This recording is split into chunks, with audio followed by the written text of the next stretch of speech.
We are refreshed and back and ready to go for Azure versus Heroic. And the absolute disgust in Effie's voice. Mid-punch. Have they gone too far? Have they gone too far? Avery? You're talking about going too far in that last game. Are they going too far by 5-man smoking up into this high ground? They're going to get plasma fielded for a heavy amount of damage here. Blood grenaded, kicked back by the Cogs. And Azure will actually back away. Heroic was unsure if they wanted to be able to take that fight because their level 1 is probably worse, but they were in a better position for the fight. How did he not hit a hook there? Also, that Cog radius is crazy. Wait, can we see a replay of that? I didn't even see the hook that he missed. Oh, he threw it. Nothing. How do you miss? It's 5 people going up a corner. I don't know. That's like... It's like harder to miss there than it's lag, guys. It's lag. That's why. Yeah, of course. Always keyboard lag. But, I mean, this Pudge-Lesh matchup is quite good for Pudge in the game. You're a magic resist lump of flesh that has Ag's potential. Here it comes, here it comes, here it comes. Oh! Oh, the Cogs! It was the Cogs' fault. That pulled him so far in. What the? It's like he teleported. It's the new Cogs. It's the expanded armature. Just a bigger Cogs that can actually also push the unit inside of the Cogs. I think this one's pretty sick. It looks crazy. I don't know how good it is in practice, but it does look insane. The battle begins. A little smoke for this rune, hoping to get a cheeky kill at the end of this period. Gotta remember, it's nighttime. Yeah, so. the later nighttime. So low, gonna be hit by the void, slowed down. They'd probably have him killed here. This is gonna be easy. Schofield will take the first blood after low tries to dodge some of it. Nice little re-engage. Score an early win. They'll lose the ward though. Nice play by Tianming. Worth it though, worth it. Okay, have you seen the coolest part about this new clockwork though? Oh, you can push the Cogs? Yeah, he can hit the Cogs. So not only is this unit going to get stuck inside the Cogs and get pushed around, but then he can attack the Cogs, throwing it at FY, then bouncing him into another Cogs. So it's a double burn at that point in time. So he has low cooldown too. You can really spam him here. Yeah. Yeah, look at that. Ready? Like this. Oh, missed. That's embarrassing. I feel like that was close enough. I wonder if you have to actually hit the unit in order it has to contact them. Yeah. All right, so it's pretty cool. It's pretty cool. Not winning him in the lane right here, but that's a tough lane to win. I think this... Oh, he caught him again. Oh, come on, KJ. Man, that sucking radius is pretty nasty. Yeah. The Snapfire change looked really cool to me. I think both these facets are pretty interesting for the hero, especially with the new way you can deal like some pseudo-physical off the Shredder by default, but this full board is, on paper, looks kind of ridiculous. The cast range, you can hit someone with this, and then it's dealing the extra damage at the end, so you don't have to close the gap anymore. Just seems like it makes this spell kind of insane from a support position. It's got to be a lot sicker for laning too, right? Like it's made to secure the range creep. Oh yeah, but just follow-up off of any blink stunner, way easier for this hero now. Yeah, like a clockwork. Exactly. Maybe they should be on the same team. Yeah, I think this game's full of some cool new support additions. Ooh, missed bushwhack there. Think he tried to go for 2? Cost him. Missed both. Can't get greedy. I mean, these are strong side lanes from Azure. Both these lanes have a lot of synergy, a lot of nuking power, good stat lines. Tough to combat here for Heroic, but they're doing pretty good early on outside of the Razor CS. And this offlane Heroic is really taking it to this Troll Venom, man. Early nighttime showing its strength here as Divine Llama is just regenning through all the harassment, getting some extra move speed. This is not a lane Night Stalker would have ever survived before this change. Oh, Avery, I'm either calling you out or I'm calling Low out. We had a troll yesterday, and there was some accusations of why are you picking one of the terrible heroes of the patch. Is this troll any good? I mean, who knows? Nobody knows what's good or bad. But I know what was good or bad last patch, and troll was pretty bad. So. Yeah, the thing that changed about him is that now he can, like, his facet in this situation is that when he goes into melee form, he will have more armor based off of the stacks of fervor. I mean, I think on paper it's an okay change, but I think the hero still just suffers from the same problems trolls suffered. Like, nothing changed in that regard. So my hopes for him are low, one might say. Okay. Didn't even respect that pun. That's okay. That pun was so good. Register. You literally didn't even notice it. Give me some props, man. Now Ming will go down, so this lane is now going very well for Divine Llama. And guess who's winning mid? It ain't even close. It's your boy Pudge. It's your boy Pudge taking down the mid dub.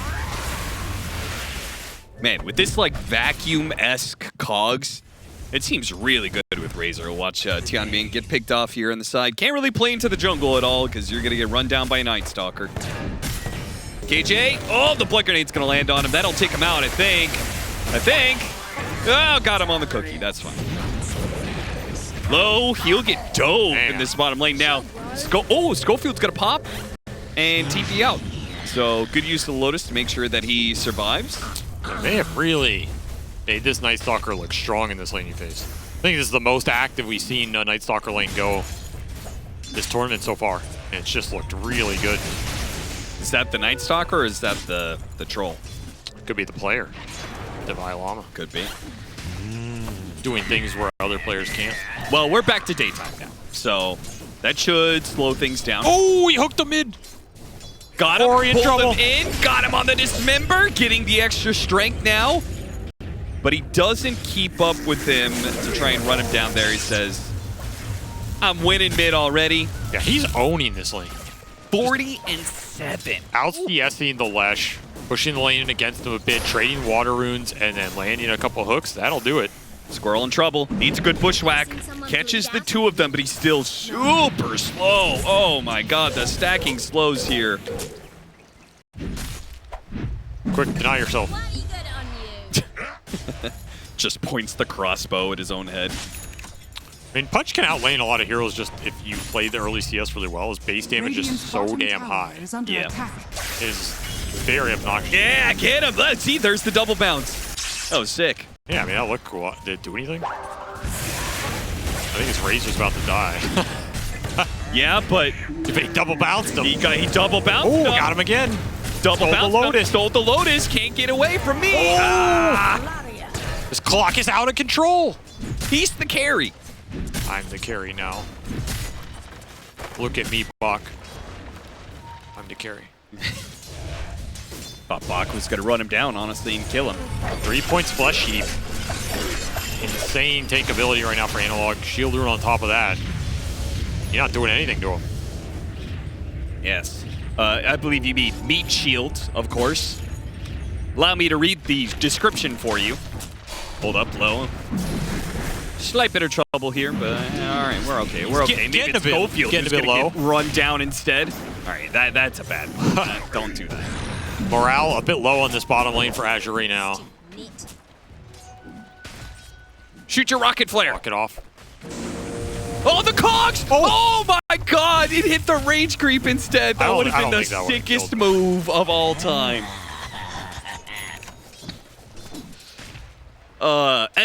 Meat shield. Actually leveling it. Stop it. Pudge covers himself with a layer of flesh that blocks damage of any type taken from any source. Where is he getting this layer of flesh from? That he's putting on, like an overcoat. From his pocket. What do you think he keeps under that top hat? Oh. It's all flesh. I mean, they're pushing towards this next nighttime, Dark Ascension up. This is a very scary lane for Azure to stand on. Yeah, this feels like one of those... I don't know if you want to hold this tower. All right, well, podcast episode 2. Welcome to Dota 2 episode 864, where You know, the title of our podcast, Not for Broadcast, was not supposed to be on broadcast specifically. I don't have anything else to talk about, man. Just kidding. That's not true. Things. I know you. You're a yapper. That's not true, man. When have I ever talked? Like 70% of our cast. When do I ever talk? I'm the quietest person you know. You know, that's the funny part. It's like off camera, me and Avery can just sit in silence together in a room. Oh, I much prefer it. Wish I could do that all the time. All right. Thunderhead. I haven't actually read this one from Razor. While Eye of the Storm is active, strike chance is twice as high. Oh my god. Strike chance is twice as high. I can't believe I just said that, actually. Lightning strikes. Oh my god. What does it do, Austin? Strike chance is 2x as high, and lightning strikes all enemies within Eye of the Storm's radius. Does not apply the same enemy twice from a single instance. Okay. That's a nice little facet. I can get behind that. More lightning, the better. Waste. You know, so it just makes the room shake. That's right. Sometimes you got to bring the heat. You got to pack it. Bring the thunder. Bring the vibration. The Cogs attempt. 360 no scope. Whoa! The sad part is probably wouldn't have killed him, but it would have. Oh! No, those are frozen. You show the frozen. You can actually 360 no scope people with clock now. You can double 360 no scope. You can 360 no scope hook shot cog, 360 no scope cog somebody else. Refresh, do it all again. Quad 360. I don't know what's. Does Clockwork still get increased attack speed from his axe? Let's read it here real quick. Yes. Cog's bonus attack speed 250. So now he could just pop, pop, pop, pop, pop. Okay. He Thank just you for that. shoots all the cogs at everybody. That sounds. Is that the sound super you fun. make? Bop, bop.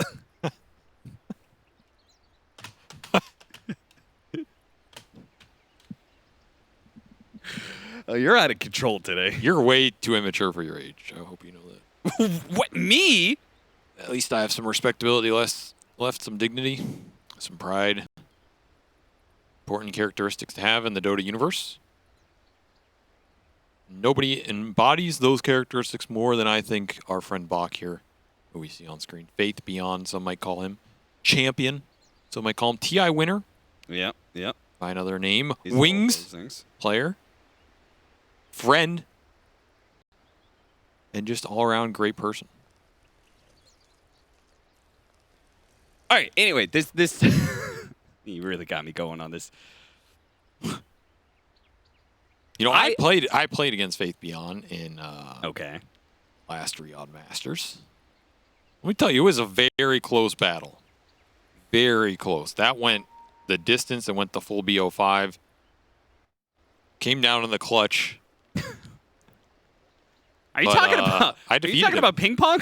Yes, I am. I defeated him in a BO5, and even he admitted that I had some decent skills. Okay. He's a good ping pong player. He's a very good. When it comes to table tennis or whatever, Yeah. who is the best among the talent? You got to give a ranking. GH. GH? Yes. GH is the best. Dude, GH is wicked good at ping. Okay. There was a tournament back in the like 4 or 5 years ago. Some LAN we were at, and there was a ping pong table, and he was just sitting there demolishing people. That man just posted up, let the challengers come, and vanquished them one by one. Oh yeah, that was the LAN I retired at. I remember that now. That was quite depressing. But he was clearing through people. Oh, you just lost to GH in 2 different sports, and you were like, I was like, I'm done. I'm fucking done. I'm done with competition. Yeah. I mean, if it's did you ever play against Hotbit? Hotbit. Yeah. And So if Hotbit was ping still pong. in the talent scene, he is very good. Yeah, that does not surprise me. Yeah. That guy is very good at anything. He's good at, he's He's just some dudes are just good at everything, you know? Yeah. Faith Beyond's another one of those guys. Like Renaissance man. But Yep. this guy is a Renaissance man through and through. Just decides to learn English. Okay, he learns English. Goes and works out the gym, becomes a hyper beast. Yeah. I mean, this guy could be like, I'm gonna become an oil man, or I'm gonna go play a League of Legends and become a win their worlds, and neither one would surprise me more than the other. Yeah. Wasn't he learning piano? Yeah, that's why his name's Now Bach. he's super good at piano. This guy's just a monster, bro. He's so humble about it. That's the infuriating part. You ever get infuriated by people's good traits? Yeah, they're just like too good of a person. Yeah, it's like you're fuck like you're off, good at dude. too many things. Fuck off. You're too handsome. Like you can't also be this nice and humble. Yeah, like, have some arrogance, so I Yeah. don't feel as bad about my own life. Yeah. Goddamn jackass. I don't know. I actually find myself getting more mad at that than the negative stuff. Like, I don't mind the negative stuff in life. You know, we all have flaws. We're all human. I think that's what binds us together. But these guys who are like at the top, they're just good at everything, and they're nice, humble dudes, and they're willing to help you out. Come on, man. What are we doing here? You know what I'm saying? That's why I hate Dota teams that have that image. Oh God. Yeah, you don't get me started on this.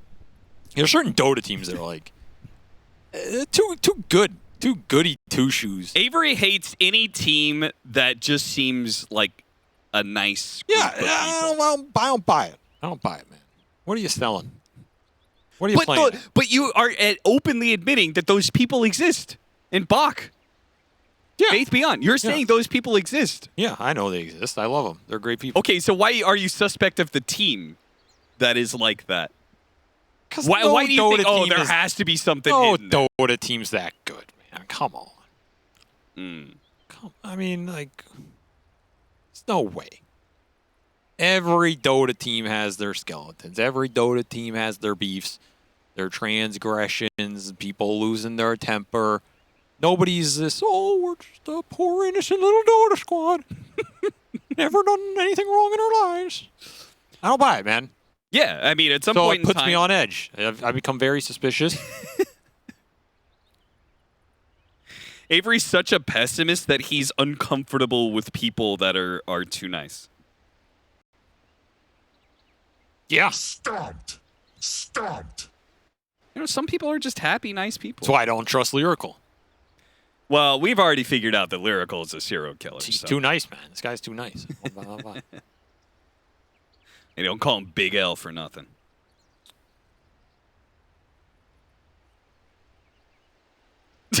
I can't believe we're here. It's 7 minutes in. I almost said 4 minutes in. It's 7 minutes in. We're right back to where we were 45 minutes ago. So, guys, for those guys who are wondering, like, all of these teams, or no, sorry, not all of these. Well, you know what McConaughey says. All right. Time's a circle. Hmm. So, in some ways, is it more surprising we're back here, or is it less I surprising? thought of a different McConaughey quote. Oh, from Wolf of Wall Street? No. No? From the Lincoln commercial? Let's just move on. Okay. Given the current political climate, I don't know if I want to talk about it. Heroic and other teams are currently in Romania because they were playing at PGL Wallachia. They just stayed there in order to play here at DreamLeague. Unfortunately, there seems to be a big nationwide power outage with one of the ISPs, and that is what happened to Aurora. And I'm betting that's what's happening to Heroic as well. So really unfortunate scenario, but hopefully things will get cleared up pretty soon. So what I'm about to say is going to make some guy somewhere really angry.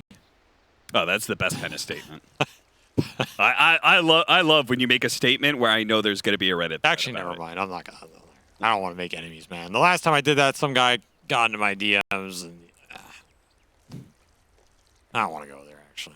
Well, why is it there's always somebody out there, though, who's like an expert on everything? Oh, yeah.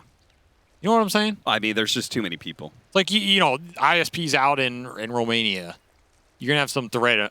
Second comment's going to be like, well, I'm actually the owner and expert of the major ISPs in Romania, and I can tell you there's definitely not a problem right now. It's like, bro, first off, that's not true. And second off, if it is true, there probably is a problem because you're on goddamn subreddit right now. Tell me there's no problem. There's probably why there's a problem. You should, if you're actually running that shit, you should have better things to do with your time. You ever think about that? Like, if someone's such an expert, why are they on the internet telling me they're an expert? They should just be going and doing that. No, that is true. You know? Oh, I'm a 50-year aeronautics expert. There are far Then what too are you many- doing on the subreddit for Roblox, bro? Like, go build some airplanes, man. You have to have better things to do with your time. I'm on here because I'm an ex-Dota pro. I don't have anything better to do with my time. Yeah. I'm happy to That's true. crawl into the muck and wrestle you in the dirt where I belong. I'll drag you in there anytime. 6 PhD. You know what that's like? What you're describing instantly made me think of Nahaz. Nahaz. Because here's Nahaz, this professor. Yeah, right? he got dragged this down. Studied man. He got dragged down. This educated, intelligent man. He got dragged down. Coming into Dota with some authority, with some respect. Yeah, and who's he debating? Who's he debating statistics with? Some like 17-year-old kid from Nebraska who drank like 80 Red Bulls that day and thinks he knows more analytics than God. That's who he's debating. You're not going to win. You have no chance. I mean, I was more so specifically talking about him coming into Dota, and then, like, he's used to, like, going and having people, like, at that time, 20-something, people going to his class and Oh, being... Jesus, get it off the screen, man. I don't need to look at Yeah, not the harpies, man. That's too much. That's too much. And, being respected. And Yeah, there's no respect in Having Dota. having these these 20-somethings coming up to him and saying, sir, what's the answer to this problem? But he comes on to the Dota panel, and all of us Dota jackasses are just like, no, you're wrong. You don't know what you're talking about. Yeah, of course, it's Dota. Everybody in Dota thinks they're right. You ever played a pub? Yeah. Nobody's ever made a mistake in a pub. It's always you. Yeah. Well, somebody's wrong, but it's never you that's wrong. It's always somebody else, Man, I still laugh at that YouTube video Slacks made about the Nahaz Knoxville. The onus. The onus is on you. That's a great video. If you guys have not watched it, go check it out. Yeah, go check that one out. Go watch that like 10 times. I still think about that analysis though, that he was actually right. That's the Liquid was the best early game team in Liquid Dota. is the best early game team in Dota. It's not even close. And then they won TI that year. That was actually insane if you think about it. The stats didn't lie. But everybody made fun of him for it. But the stats actually didn't lie. I mean, to be fair, that is not a good basis to invite a team. What are you talking about? That's a great basis. What? I bet if you look, they're the best at one aspect of the game, even early if their game, overall early like game. win rate or in. I bet if you looked at which teams are the most dominant in early games over the course of a year, they probably have to be finishing in the top 6 in most TIs. Just gives you such an advantage in Dota. And it usually means you're doing other stuff equally as good as well, because it means you've excelled at that. If you can excel at figuring out the early game, it probably means you can also figure out other aspects of the game for your team. It's not like that's the only thing you're good at and you're just trash at everything else. I mean, that's not true. You guys said that NA only fixated on winning lanes. I'm not going there. All I know is the stats don't lie, Austin. Stats don't lie. Stats don't lie. But they can be deceptive. Violence is never the answer, but sometimes it is. Stats don't lie, but sometimes they don't tell the truth.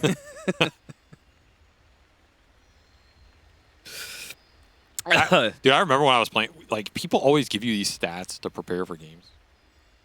These stupid morons called coaches just give you these stats. Yeah, like you once did for EG. Yeah, I never gave him stats. That's why we did so well. Thank you for reiterating my point, Austin. See, stats are the downfall of most modern Dota teams. Just clouds your mind with a bunch of useless information that doesn't actually help you play better or think better. And all you're thinking about is this heat map.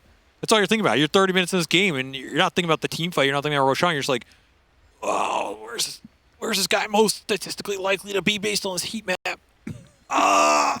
And then you're going to smoke to guys, it's the third neutral camp up top. And you're going to make some dumbass smoke to the corner of the map because the heat map told you so. And guess what? No one's there because no one actually plays like that in clutch situations. Back to my story. I got given these heat maps. Ward maps were a big one too. And I was like, you know what? Okay. I'll give him a chance. I'll give these ward maps a chance. It seems logical. You see where a team wards the most, you go in that game. For some tournament, for 5 series in a row, I bought a sentry and I went to the highest probability ward drop that team had for the tournament over decent sample sizes. You know, like 15 out of 20 games, they put a ward on this cliff. Like, damn, that's pretty good. I did that 5 series in a row. I didn't catch a single goddamn off. I was ready to shred those stats up, man. Never again. Never again. I don't even care if it hurt my career. Like maybe I win like 3 TIs if I had listened to stats. We don't know. It's possible. Unlikely, but possible. But never again after that, man. That's when I learned stats do lie. They lie a lot. And it's the sucker who believes them last that gets punished. So you're saying those stacks and stacks of papers that No Tail brought? Oh, yeah. It's all made up. It's all made up. Seb, there's nothing on those papers. Seb just shredded some magazines the night before and put them in a manila folder and brought them on stage. There's nothing in those. The guy's out game. Yeah, he's looking at what Lambo he wants to buy after the tournament because he knows these guys are going to look at his stack of papers and be demoralized. That's what he's browsing. Mm-hmm. Hey, Johan, what do you think about this? What do you think about the yellow for my Murcielago here? It looks pretty good, huh? Oh, yeah. Let's go. Oh, we got to pick IO. Shit, we're out of time. You know, that's what was happening in that OG booth. There wasn't no stack of papers. That's some myth, man. All these guys. Think Dota players prepare? You think Dota players prepare for games? I was under the impression, yes, that they prepared. No, the coach They prepares. watched the replays of the captain prepares because he has to. Everybody else just wakes up 10 minutes before. Goes, what am I playing today? Oh, no, that's not true. I have seen actually a number of players right before their match, they go onto YouTube and load their favorite anime like intro song.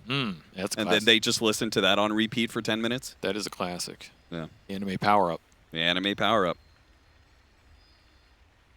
It's real. Yeah, I remember walking downstairs. You go trying to get ready for your series. You look over, your captain, Eternal Envy, is just watching anime 10 minutes before the game.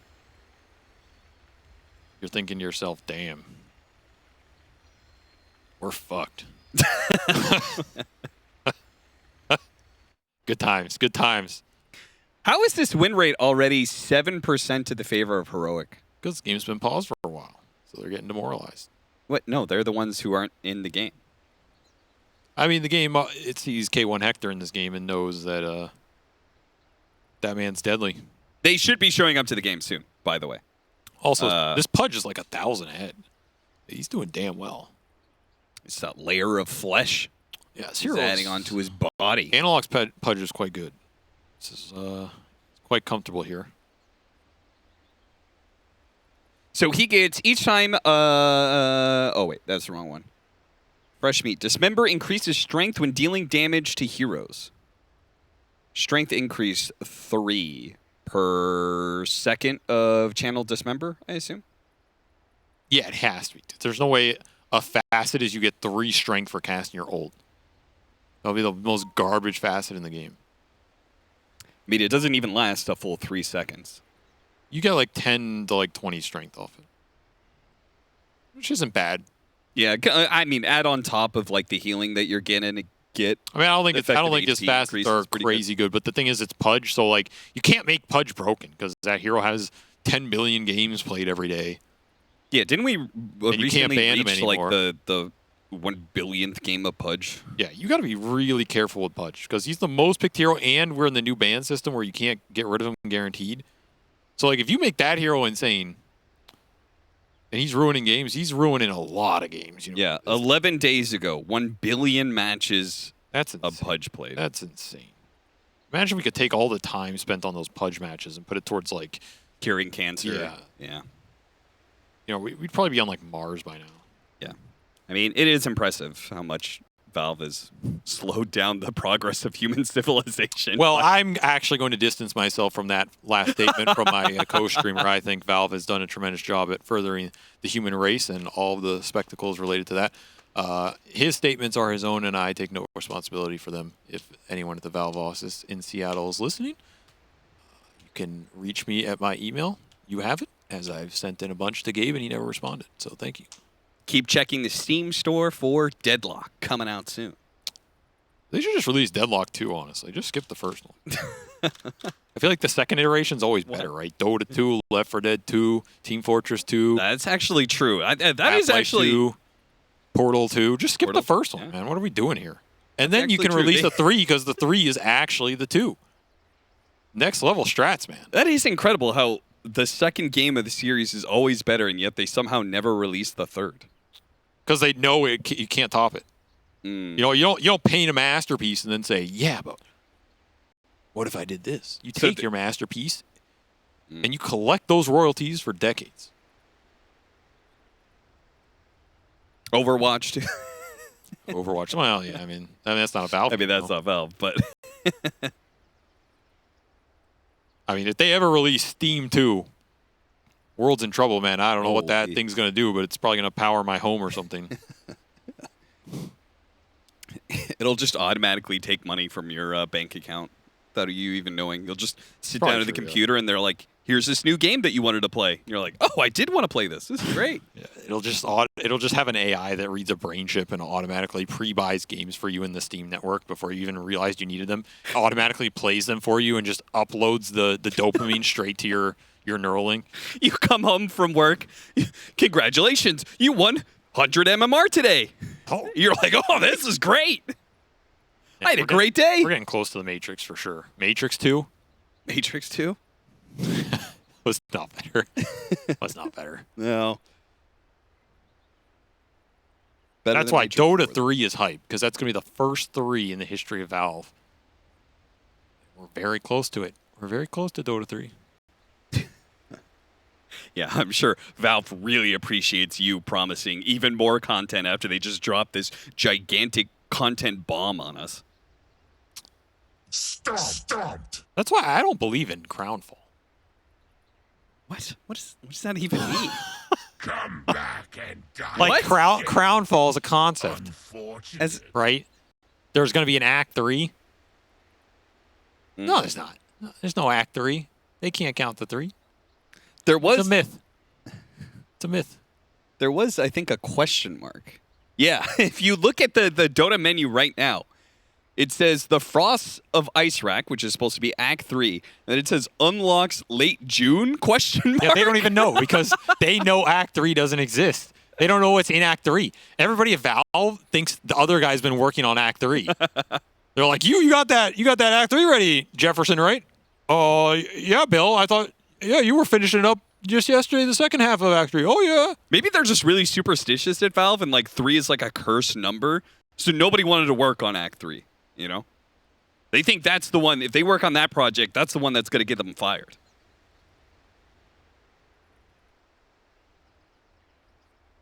Sure. I don't know if anybody actually gets fired at Valve. Yeah, they just disappear. Well. Yeah, I think, yeah. Like, you never hear about someone from Valve going and working somewhere else. You know, it's always somebody going to work at Valve. There's no exit on the company. Where do they all go? Why, thank you. It's literally one of those dystopian, like you leave the company and you're Want actually not cookies? leaving at all. Well, too bad. Plague our enemies. Maybe they just go to Valve too. Yeehaw! Valve 2. Dude, that would be an... Imagine that. You know, there was that stupid article about rumors they're going to sell to Microsoft or something. Yeah, right. What if they sold Valve to Microsoft to start Valve 2? That is... God. That's hype right there. Their starting lineup, That's hype. Half-Life 3, Team Fortress That's 3, right. Dota 3. Damn. Holy cow. The orange box of heaven. Future's here, old man. You better beg to be a part of it. BSJ is playing Training Polygon. That's a great application, actually. Why? Very good for, I think Toronto, Tokyo should practice a little training Polygon. You know, brush Dude, up on he could those. use a little help on the clicks. Yeah. Brush up on some of those clickings. He probably did not like that joke, but he's probably not watching. So I mean, he's probably in training Polygon. Right? this joke is going to stick around for a while. I hate to say it. Hey, it says you're casting a game right now. Well, we aren't. We're staring at a pimp chalice, I guess, or whatever you'd call that. I don't know what you heard about me. But you can't get a dollar out of me. Okay. I see we're approaching the twilight hour of your sanity. That happened very quickly. My sanity? I'm perfectly fine. Hey, so you want to talk about Thunderhead? We never I mean, got I don't know to if it. that's you my derailed. job. I think that's something for your therapist, Austin, but okay, we can talk While about it. Eye of the Storm is active, strike chance is twice as high, and lightning strikes all enemies within Eye of the Storm's radius. Does not apply to the same enemy twice from a single instance. Isn't this just an insane Bloodstone facet? Don't I you didn't just listen to a barrel single in word there you like said. Leshrac? What? Don't you just barrel in like Leshrac? Yeah, sure, man. Sounds great. A lot of lightning. Really cool. I hate you. What does it do? God damn it. While Eye of the Storm is active, strike chance is twice as high, and lightning strikes all enemies within Eye of the Storm's radius. Doesn't even say it separates heroes, just all enemies. I'm telling you, that sounds insanely broken with Bloodstone. All right, I want to talk about the issue that is pressing on everybody's minds in today's time and age. Austin, it's time to have the conversation. No, not the Thunderhead conversation. Okay. The other conversation. I'm talking about legacy, Austin. Whose legacy? Valve 2? LeBron James's legacy. I'm talking about the What average, about LeBron's the legacy? average Dota player's legacy. Okay. How many victories do you need to be considered in the informal Hall of Fame in Dota 2? Right? Because every game, every sport has a Hall of Fame. We induct people all the time. Rock and Roll Hall of Fame, Golf Hall of Fame, I don't know, Swimming Hall of Fame, whatever. Dota 2 should have a Hall of Fame. We I should agree. induct people in every year at TI. Okay.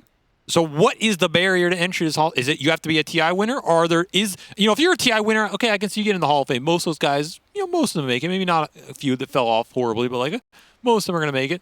We're not going to blame that TI4 death ball victory on them. I will, but I'm what not I'm sure if saying? you also want to bring Faith back. to the Hall some of guys Fame. falling a little bit from grace. But so what I'm saying is, okay, outside of a TI, is there a non-TI winner that would go into the Hall of Fame, like for sure? Who is it? Arteezy, of course. Wow. That actually hit pretty hard, I'm not going to lie. I don't know if I was ready for that answer. Wow. I mean, it's fitting. If there's a Mount Rushmore of Dota, That's brutal, Arteezy dude. is definitely stuck at the top of it. That's brutal. I mean, if there is let's say you, That's true, though. That's true. He would go in the Hall of Fame. the first 5 inductees, who are your first 5, right? Puppy, Kuro, No Tail, Seb, But see, now you're ignoring Xiaowei. you're ignoring the regional diversity, man. I think you got to I mean, you are, but like, I think you take one from facts is each. facts. There's more Western TI wins than Eastern. I think so. you take the historic figures from their regions. And I think the first guy everybody's going to say is Dendy. Okay, do you, You think know, that some of these dudes with just legacies that are so beyond the game, they've become a part of the Dota ether.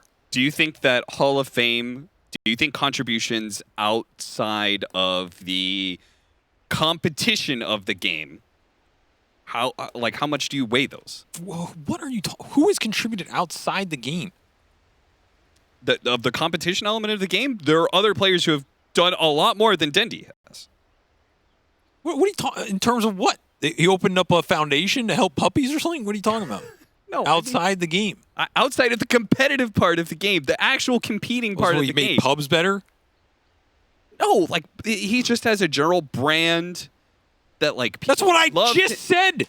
I literally just said the I man's know. legacy extends past the game. Yes, and I'm saying how much do you weigh that? Because if Dendy is the first name I that comes just to said mind, to put him in the Hall of Fame based off it. What do you mean? How much do I weigh it? You just repeated what I said back to me as a question, asking me for the answer I just gave. It makes no. I am saying that What are you talking about? if Denny is the first name you're putting in, then you must be rating his brand or whatever is like 80% of the contribution, because there's probably at least 10 players that go in front of the Hall of Fame in front of him. Oh yeah. Yeah. Why don't you tell him that? That's fine. I'm fine if he's listening. Like, Dendy, I think, would deserve to be in the Hall of Fame, but there's probably again, he's not first in. I think Dendy has a good argument to have the largest brand reach and legacy of any Dota player ever. I think there's a valid argument there. I'm not sure if it is, but I think there's a valid argument. Okay. Right? Who has ever gotten to a larger size relative to the scene at the time? I don't think there's anybody. Probably not. I mean, like, That's Dendy a pretty is good argument. iconic in that regard. That's right. But He's one of the most iconic players. doesn't mean he had the best career of anybody ever. Yeah, but But Hall of Fame, that's my point. Hall of Fame ain't about you have the best career of anybody. You're just going to rank their careers. Stats lie, Austin. We already went through this. So it's about the intangibles, too. It's about the reach. And Okay. How many kids did this guy get to play Dota 2? That's what I want to know. Thousands, for sure. Dendy got millions of people to play Dota 2. Wow. Holy Millions. cow. Okay. How many did Puppy get to play Dota 2? I mean, probably a lot still. Yeah, I mean, probably a lot. Probably a lot. He was on a team with Dendy when they won a little thing called TI. But that's what I'm saying, right? You could take some of these TI winners, like Fear, for example, sitting backstage. Did Fear get people to play Dota 2? I mean, I was pretty inspired by Fear when He probably made a couple quit. Saw how hard that shit was. Like, goddamn, I ain't doing that. I'm gonna go play League of Legends. Yeah. You know, Fear was actually, he grew up, like, in my general neck of the woods. What does that mean? What? What do you not know what neck of the woods means? You guys literally grew up in the same neighborhood. That's what you're telling me. No, not quite, but we both grew up in the Pacific Northwest. Oh, I'm done with this guy, dude. I'm fucking. He grew up like How is that the same? He grew up like a half an hour away It's like a 20,000 square mile zone. He grew up 30 minutes away from me. 30 minutes. Okay. Where? Medford, Oregon. Checks out. Anyway, so as a Dota 1 does player, check out. I'll concede that. All right. I was inspired because he was one of the few American players that, like, because I didn't know anybody It else. wasn't garbage. I didn't know anybody else who played Dota at all. Nobody wanted to know you. That checks out too. That's actually kind of true, yeah. You know, when I met Fear, I actually thought he was from like I thought he was from like Wyoming or something, like the middle of nowhere. From where? Wyoming or like Nebraska, like literally middle of nowhere. He was just like, no. I thought he was like a hillbilly type dude, you know? I can't hear you right now, Avery, but I've gotten word from production. We are going to go to a break. It will be fun. We need to go to break. We have a 10-minute break, and when we come back, we will come back with information about, hopefully we come back and Heroic is ready to play and we're all good. But if, maybe we come back, information about Abandoned or whatever. But Heroic is moving to a different spot. So let's see if they can get set up in time. There's obviously rules for this sort of thing. So you gotta abide by the rules. But we are going to go to a break now. Please stick with us. And we will come back with hopefully Azure and Heroic Game 1 continuing.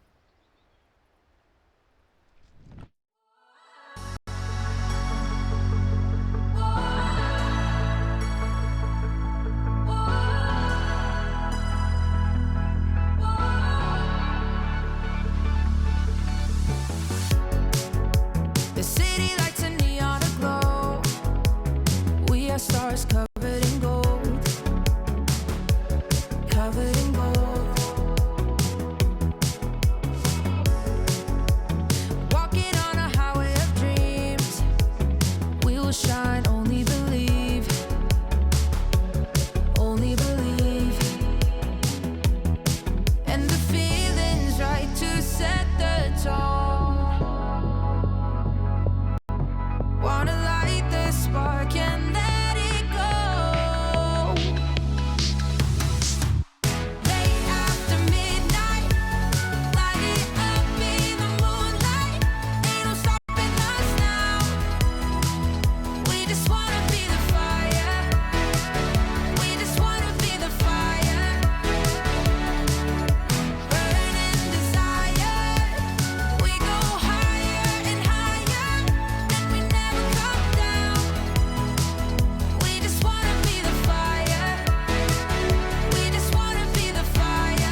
rushing. And the feeling's right to set the tone. Oh, wanna light the spark and let it go. Yeah, just let it go. Gotta let it out. Wanna shake it out. Gotta let it out. Wanna shake it out. Yeah. Late after midnight, to light it up in the moonlight. Ain't no stopping us now, no stopping. We just wanna be the fire. We just wanna be the fire. Whoa, burning desire. We go higher and higher, and we never come down. Ooh, we just wanna be the fire. We just wanna be the fire.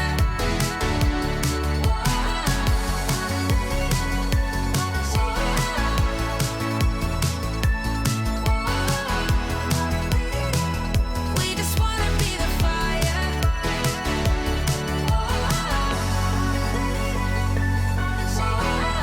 Wanna be the fire.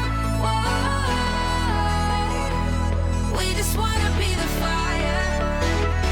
We just wanna be the fire.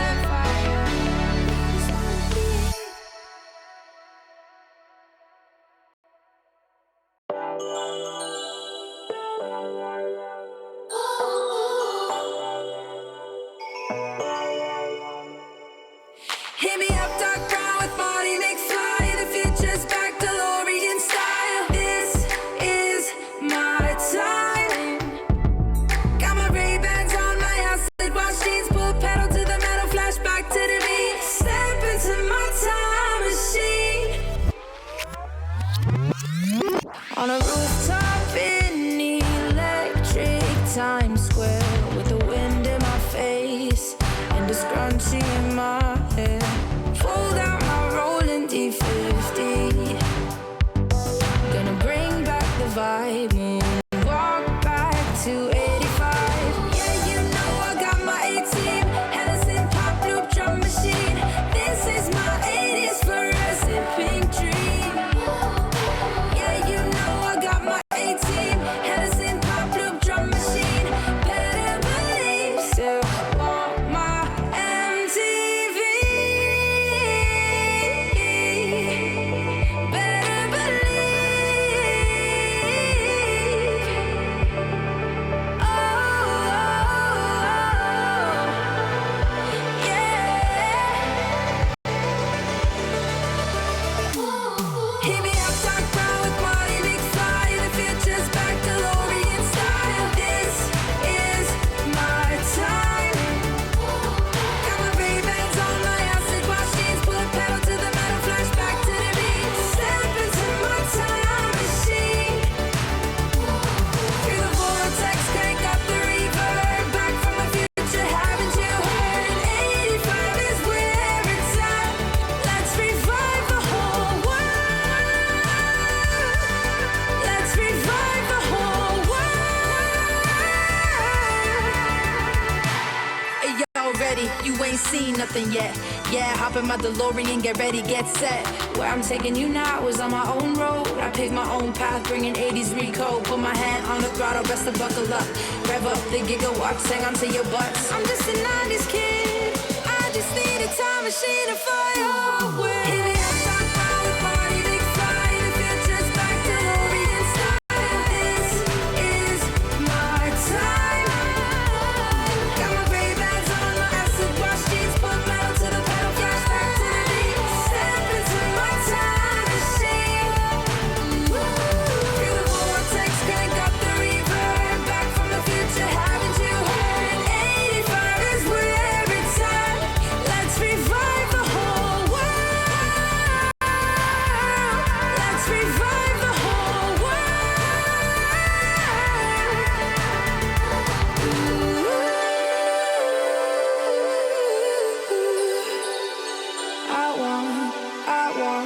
Still want my MTV.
So I'm saying, man, if you put that guy in your Hall of Fame, I'm about to walk straight out of this goddamn building. I'm just saying that Kyle deserves his spot in the Hall of Fame. I'm done. We're done with this conversation.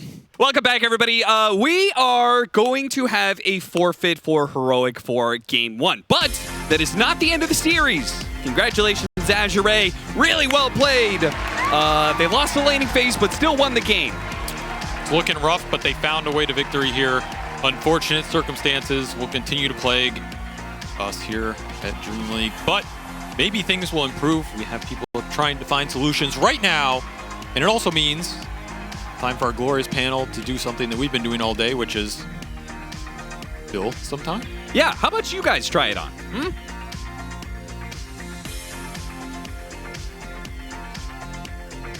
So I'm saying that if Fear Darkness is not the first inductee into the Hall of Fame, then the whole thing's bullshit. It's a mockery. They're just throwing... Everybody to Game 2 of Heroic versus Azure. Wait, we're fine. The internet is not a problem here. We're just a little hiccup. LAN cafe problems, but it's not an internet problem. Don't worry.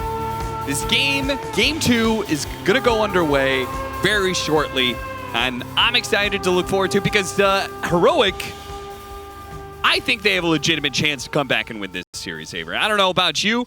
I don't know how the panel feels. Well, I do know how the panel feels about it. They hated that Ember Spirit pickup, but Davai Lama's Ember Spirit is very good, and is not the first time he's done it off lane. It's not the first time he's done it on Heroic and off lane. In fact, Heroic's off lane Ember Spirit have a 100% win rate, Avery.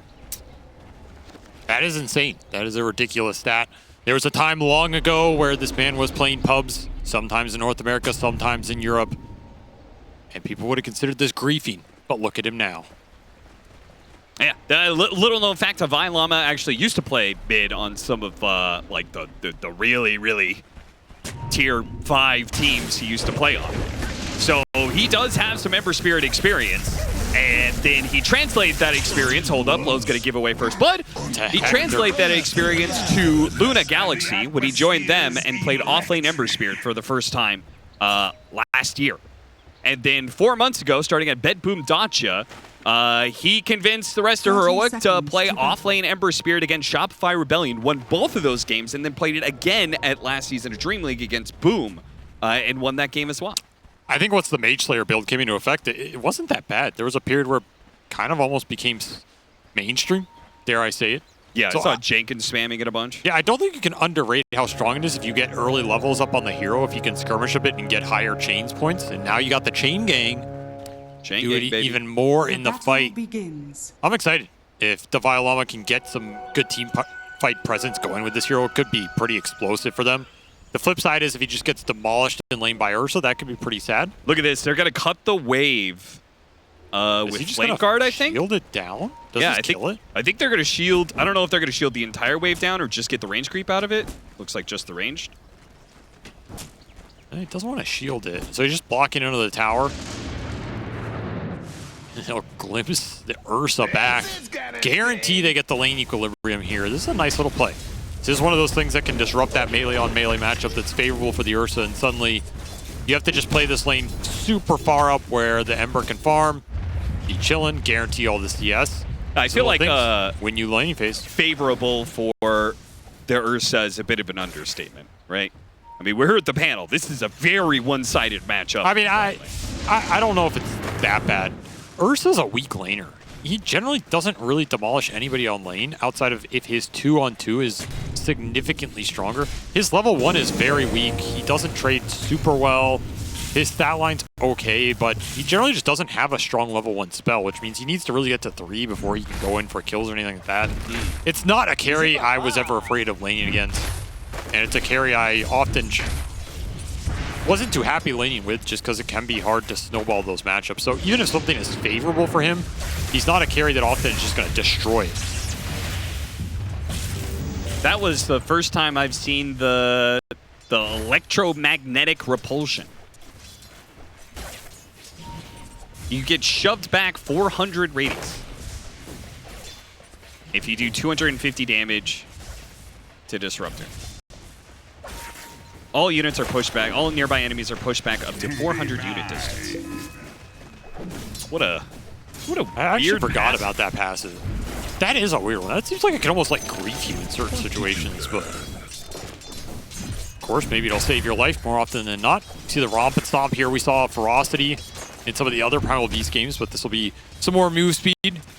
Give it an aura to your team as well. Wait, is this going to get Clockwork pushed out of his own cogs when he goes for the Disruptor? That's what I'm wondering. Or the Primal Beast as well wants to stay on top of this I don't know Disruptor? about This that. might be like a weird little soft counter. It's in theory a really broken passive.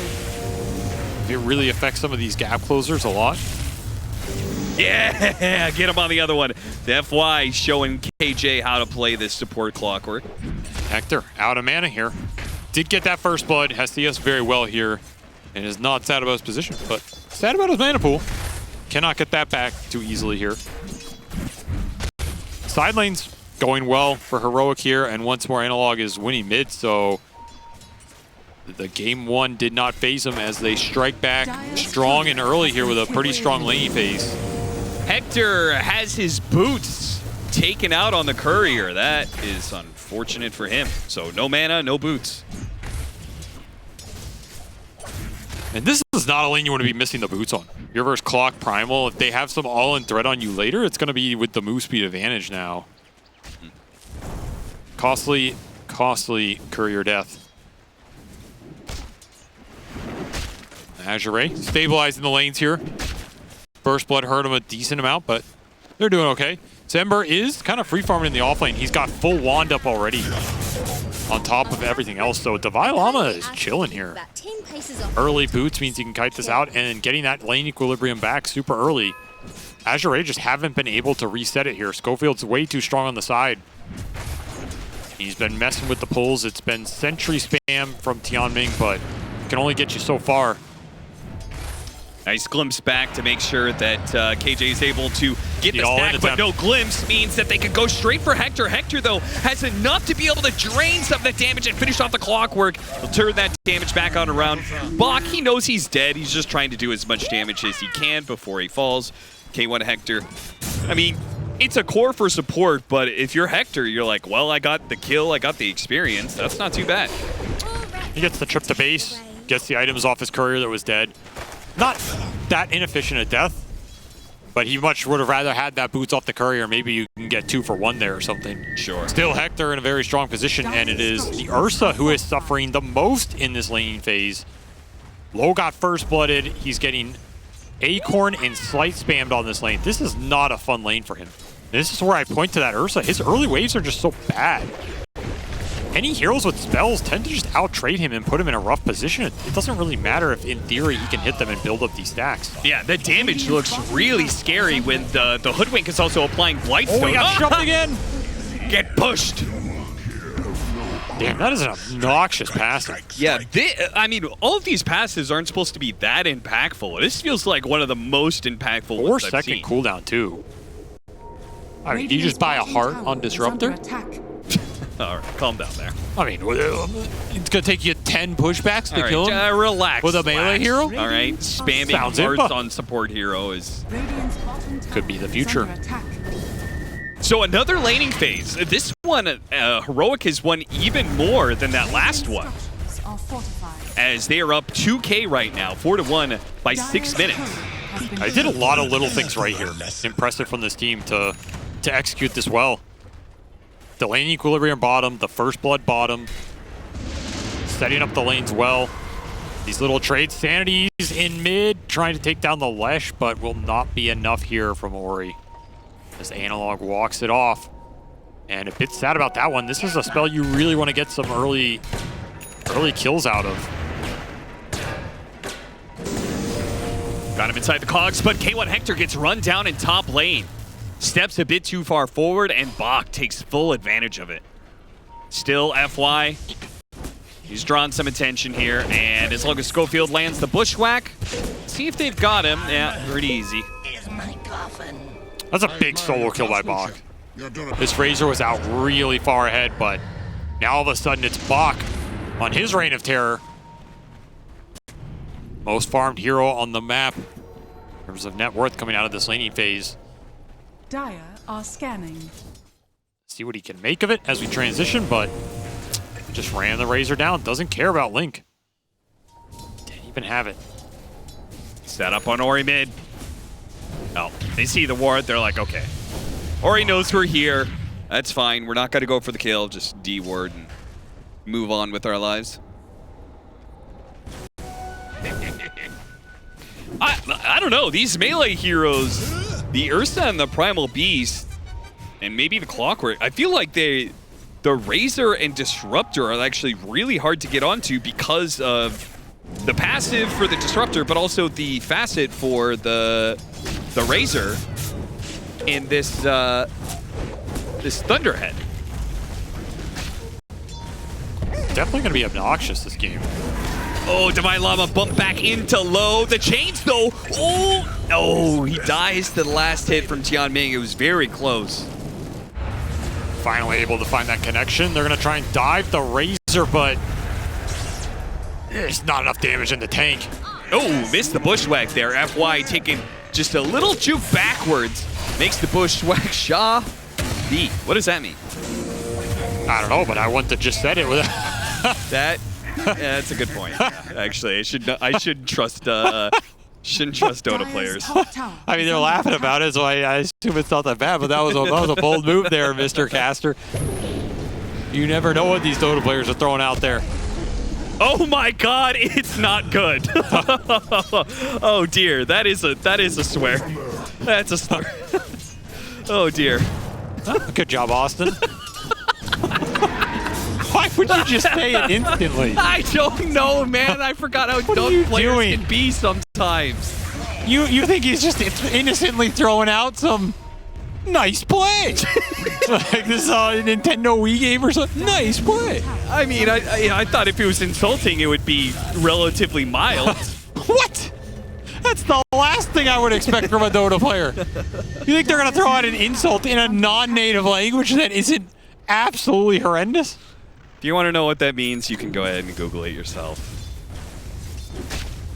He just called them stupid. That's all. He just called them stupid. Well, we'll move on from that.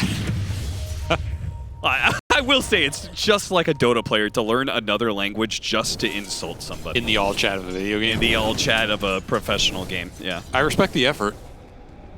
Yeah. Some dedication, I guess. Yeah, I guess so. I don't know if it's properly used, but hey, it's there. And to have the presence of mind. Divine Llama feeling himself right now. He's got his phase boots, got his null, level 7. Found a decent amount of levels out of this lane phase. He's ready to rumble. Azure strike back with some key core kills, but we'll see if Heroics start to bring the numbers to some of these fights. If they want to collapse the Ember on top of the Lesh, things like this. 10-minute power rune. Oh, it's an invis, but do you really want to go for it right next to a Leshrac who's activated his ultimate? Probably not. FY trying to shoot a cogs across the river. That's so funny, man. Man, some of these changes are so fun. Shout out to Valve. Well done.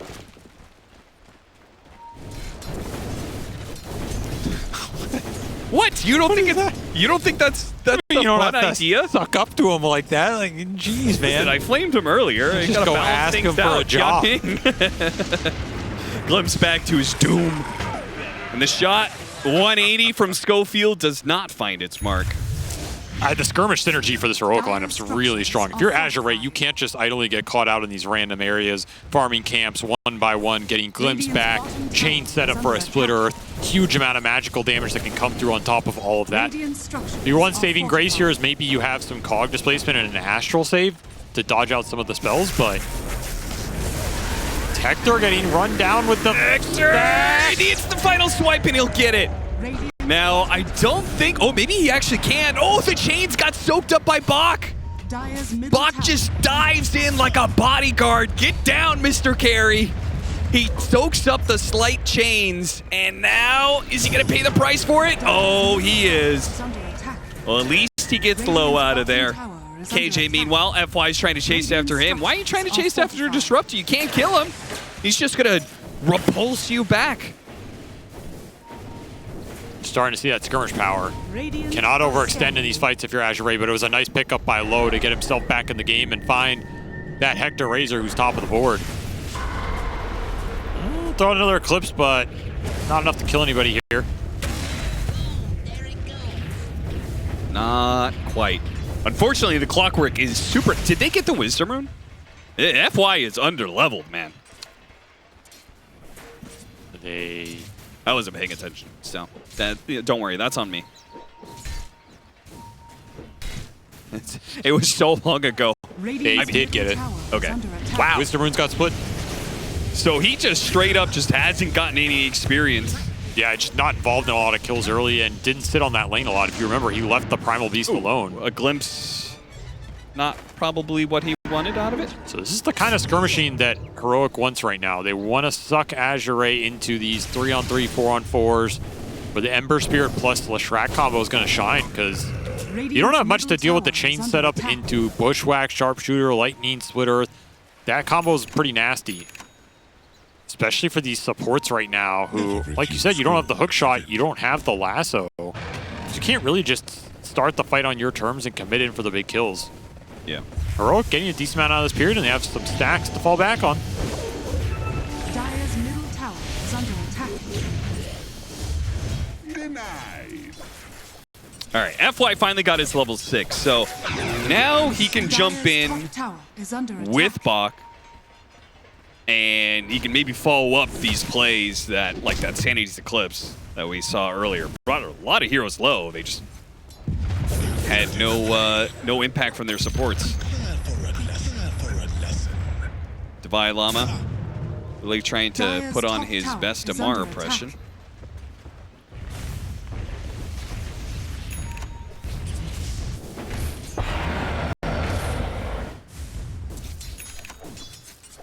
Feels like Azure are going to have to start going for some pickoffs, because I don't think they can straight up fight in this game, really. Like, your Ursa's going Battle Fury, he's just going to jungle.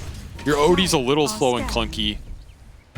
It's really the Primal and the Clockwork that I think are going to have to create some opportunities here. Find some hook shot kills into Batrider damage follow-up, or get the Primal with this early Blade Mail involved against the Razor Lesh that are going to kill themselves on top of the Reflection. Those are your best sources of initiation and damage. But otherwise, it's going to be pretty slow early in here for Azure. Just trying to power up their 1 and 2, which are going to be slower than the Tricore here from Heroic. You want to keep fighting here, especially if you're Divine Llama. Oh, Schofield, it's Those now feel bad. his turn to sidestep FY. I mean, he can just ult out of the cogs. It's not. Yeah, that's true. Oh, what a find. He didn't get out.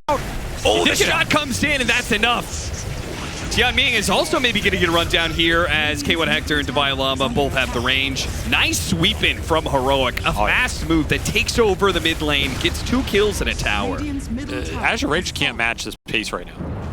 They need more time. They need to push the waves out, split Heroic up, because the second this 4-man hit squad comes together, you're not doing anything about it. Ember had way too good of a laning phase here, and Ursa's just too slow of a carry to make up for it. is under attack. Is a great And I like how this Chains is setting up everything in the lineup. Like, this Ember Hoodwink is pretty deadly on the map.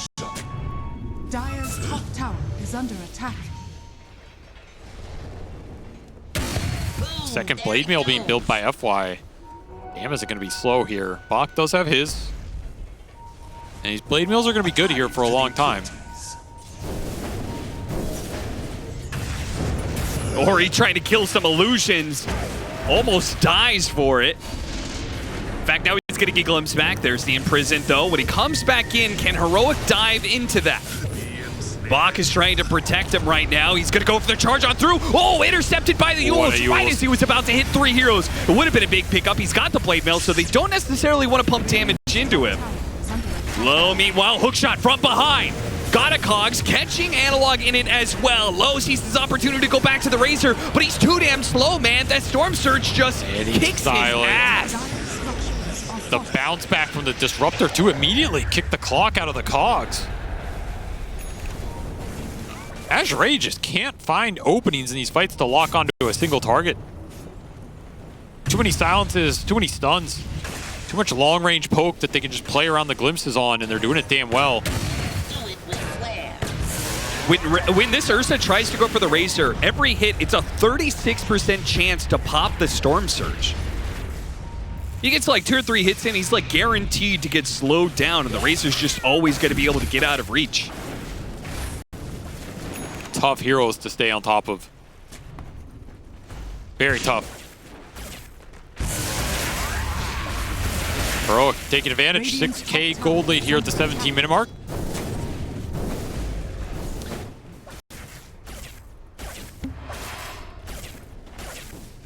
You know what's crazy is that Disruptor has been, he was such a potent hero last patch because it turned out that Thunderstrike was actually overbuffed because of the Shard. And then they just gave him a facet that allows him to be able to spread that same Thunderstrike damage around to multiple heroes. Now, granted, it did get, the damage got nerfed, I think by 10 per strike. But yeah, Shard also got nerfed. Yeah. But it's still, I think it's still going to add honestly, up to it's the passive for him that's looked really good this game. I feel like it's just been really annoying in all the kill attempts. Yeah. You're watching Hector farm a bit. Radiant's top tower is under attack. Bat Rider. You get the grab on him. Nice bushwhack to try and interrupt. A haste rune. Oh, stopped by the Imprison. Heroic want to fight it. They have any stuns? They're going to try for it. No, the Yule stops him again. Meanwhile, the Mana Algae, can he keep the OD alive? No spells cast by the Hoodwink. And Razor just dies inside of that Cogs. Divine Llama, he's going to chase after FY after a glimpse back from KJ. Good buyback from KJ. Reading that opportunity. Hammer. Meteor Hammer. Mage Slayer Meteor Hammer. That's a Thompson Faceless Void build. I thought they removed this item from the game. I didn't even know Hammer was still in Dota 2. Is under attack. I don't think it's good. Is it good? I mean, with Chain Gang, he's going to be hitting all these units with the chain. You can slight Meteor channel from a distance, right? I mean, it gives a lot of int, and it gives Spell Amp now, which is big pretty spell nice. Like 10% Spell Amp is pretty big in a fight like this.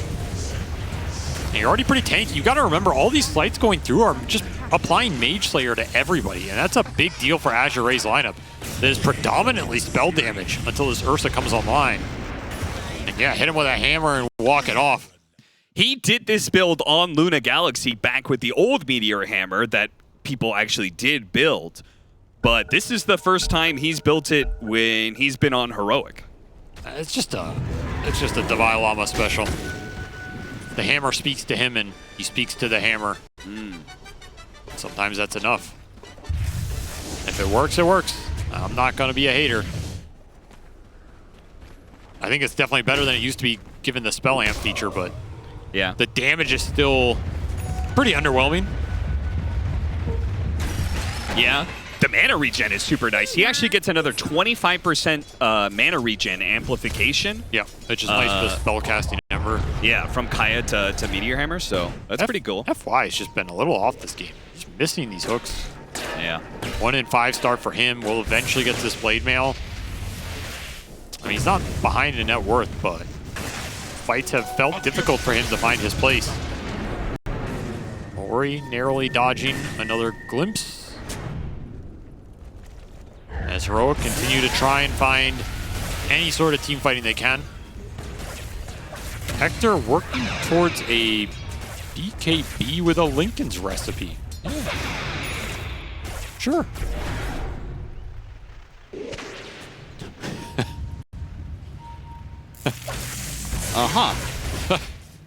See, Hector just likes to tell you what he's going to go, like, 3rd or 4th item.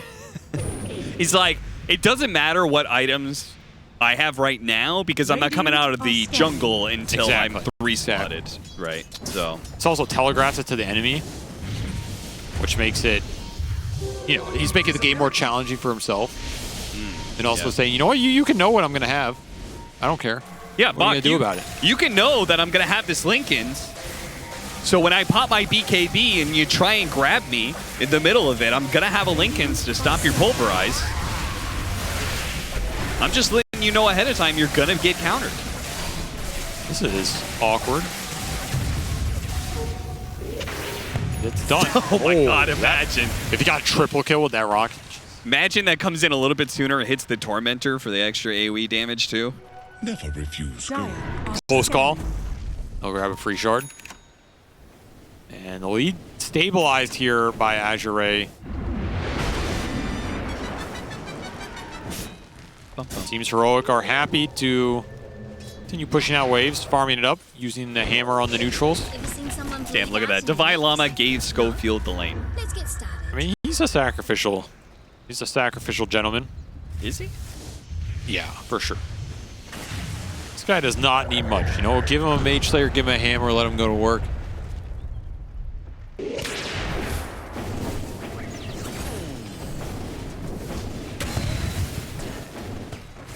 Is there a point where this game turns though? Because some of the damage that Azure is going to be doing, I feel like this OD is going to be very well set up for it. Blink away just Very close. in time. He was for sure in trouble there. Yeah. Let's open up the Roche though. Look at this. What? We've got an Ursa lineup, guys. We need to do Roshan. Without Does the it Ursa. without the Ursa. I mean, OD is a Roche specialist as well. Sure. And Grove Bow on this hero. Are we going to help? Sneaky little play from Azure here. They get Ori and Aegis. Not a move I think Heroic expected considering they were going on the Ursa top. No. Definitely works out. Now they get the flank and try and find the squirrel. Been pestering them up on this top lane tier 1. Oh, they ran into the tower range. They popped the smoke on themselves. Might not matter.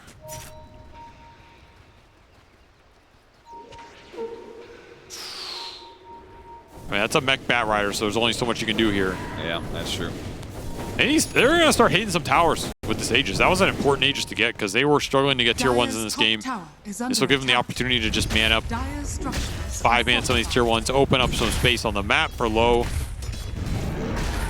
Get some gold back as well. Dire's top Last hit tower to the has Ursa fallen. Warrior. And it feels like Azure could maybe start looking for a fight. Full BKB on the courier for the Ursa. That's his time to shine. We're talking about all the spell damage and skirmish power in this Heroic lineup early, but where this lineup might struggle is into the defensive spell items. The Radiant's bottom BKB, tower the is Eternal under Shroud on the attack. Primal Beast, the BKB for the OD if it ever comes out later in this game. You don't have a lot to put in there. You got Razor with Link, and Razor's not even the greatest hero at dealing with BKB cores just running at him and ignoring the team. So Heroic might need to start thinking about some answers in these fights about how to deal with these cores tanking up and ignoring a lot of their control, ignoring the chains, ignoring Static Storm, ignoring a Bushwhack. Leshrac not going to deal with the spell resistance too well either. Are you going to kite those BKBs out with extra utility? Are you going to build A tool to teach. just overwhelming damage on this Razor who's still leading the pack? Gotcha. Didn't get him.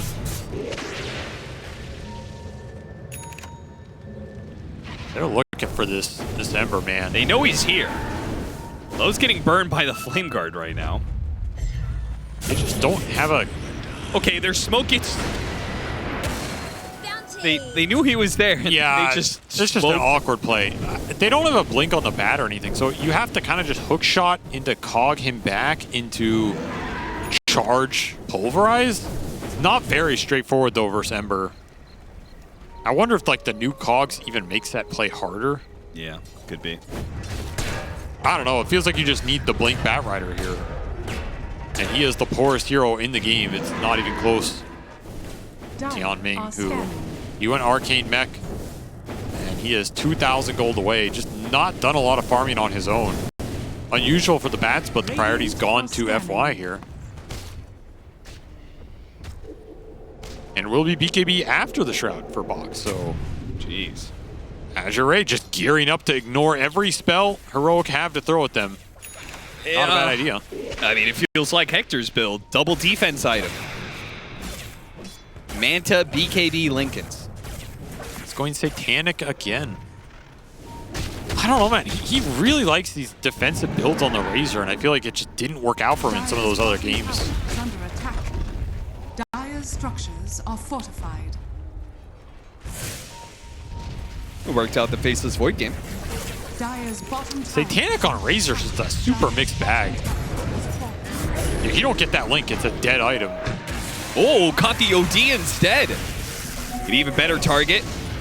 Prisons himself, low, chased away, so now they can turn back to just focus on the OD. And they got the only BKB played so out far of the away. Ursa. Lasso goes out on the side. A quick kill out of KJ, but it's Ori who's in trouble, who needs the help of Azure, and they're just nowhere around. They take the one kill and try and get out, but Schofield's here. He hit it to the Yules, follow up with the bushwhack long enough to disable for his team to follow through. Asserting dominance in the bottom lane. Heroic. The second they force that Ursa to run and BKB early, there's no way to commit to that team fight anymore. Dire's middle tower is under attack. Azure just casually kind of walking into that. Maybe not expecting Heroic to take the fight, but gotta expect it by now. Has fallen. Still, Bach will steal some farm, work towards his BKB, and I think that's when they're gonna feel a lot happier committing to this fight. But damn, has Ori fallen behind. He is just not finding much farm on the map, and if the fights aren't going his way, he's not going to find much there. Outside of that sneaky Roche play, he just hasn't gotten much momentum. Yeah. This Meteor Hammer is proving to be pretty annoying. It's getting some nice chip damage, cuts a lot of the waves. It's just like the whole creep wave gets chained and then held in place long enough for the Meteor Hand to land. Meteor Hammer to land. He's clearing waves really fast with the extra chain targets. It's been really obnoxious for Azure to try and catch him. They try and go for the punish, but I mean, it's just saving some tower damage. yeah, this is definitely a situation where against these spirit heroes, I don't think you want this version of the cogs. It does feel a little awkward. Smoke breaks on the low ground, so they can go for this double kill potentially, but a Yules and a Bloodstone used by the Leshrac. And he's gonna hop away with the Ogre Steel Totem, so down the river he goes. Meanwhile, the BKB Hector, he's gonna be grabbed though by the Pulverize, and lassoed immediately afterwards. Hector went in, Lincolns. Analog went out. Heroic. Indecision cost them a big core here. Radiant's middle tower is under attack. Azure strike back.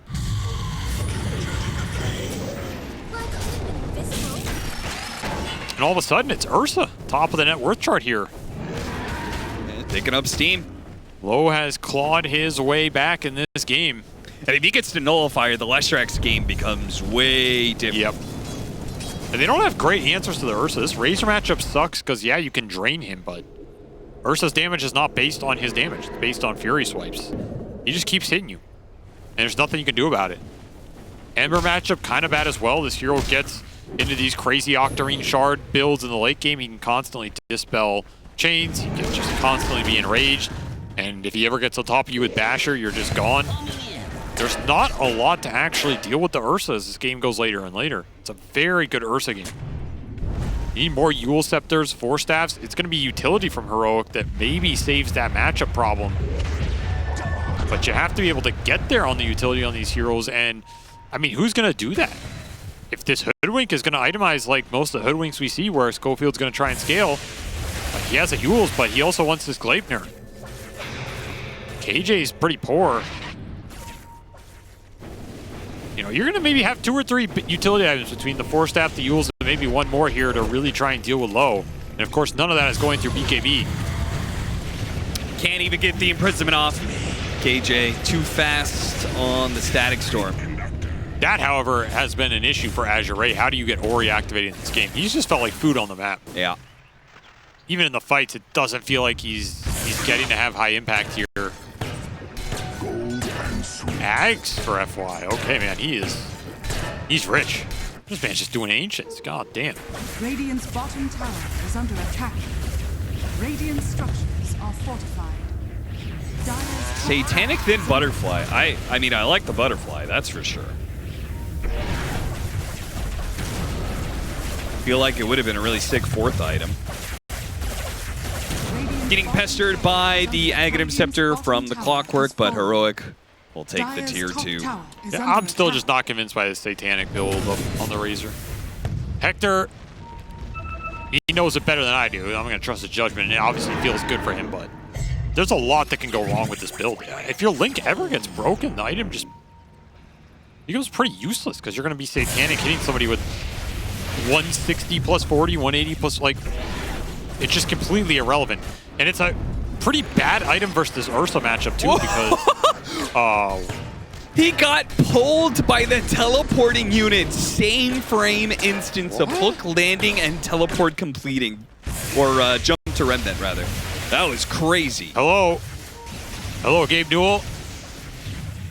Like to report a problem. Can we see that slow motion? Did he hit him when he was still like there, or did he hit him like midway through his remnant jump? Basically, I think the hook connects before the stun debuff goes through. That's my understanding of these kinds of things. Yeah. Wow. That's really close. Crazy timing, because FY was trying to set it up for lasso follow-up, right? Yep. It would have been a really decent pickoff. Instead, they miss out on Divine Llama, and they missed out on Roshan.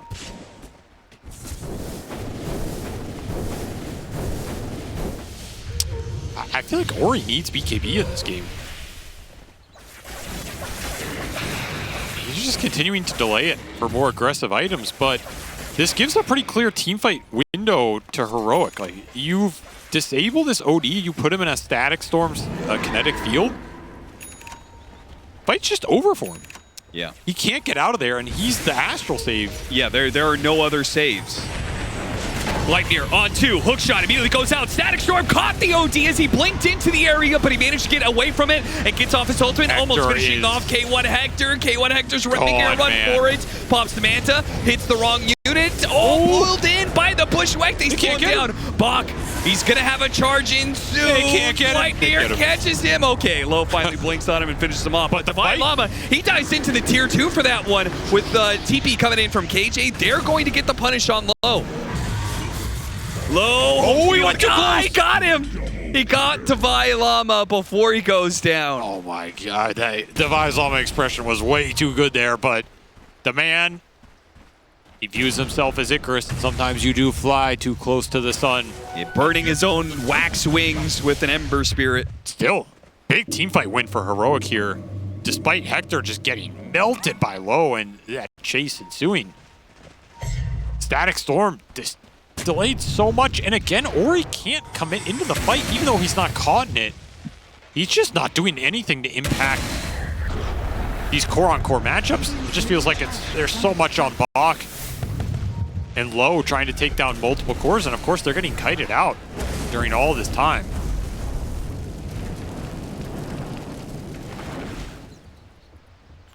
Divine Llama has been way more annoying than I think Azure expected. You throw all these chains and Shivas and Mage Slayer on top of the Hoodwink, Gleipnir, or Bushwhacks. Just a nightmare of roots to try and push through at the start of these engagements.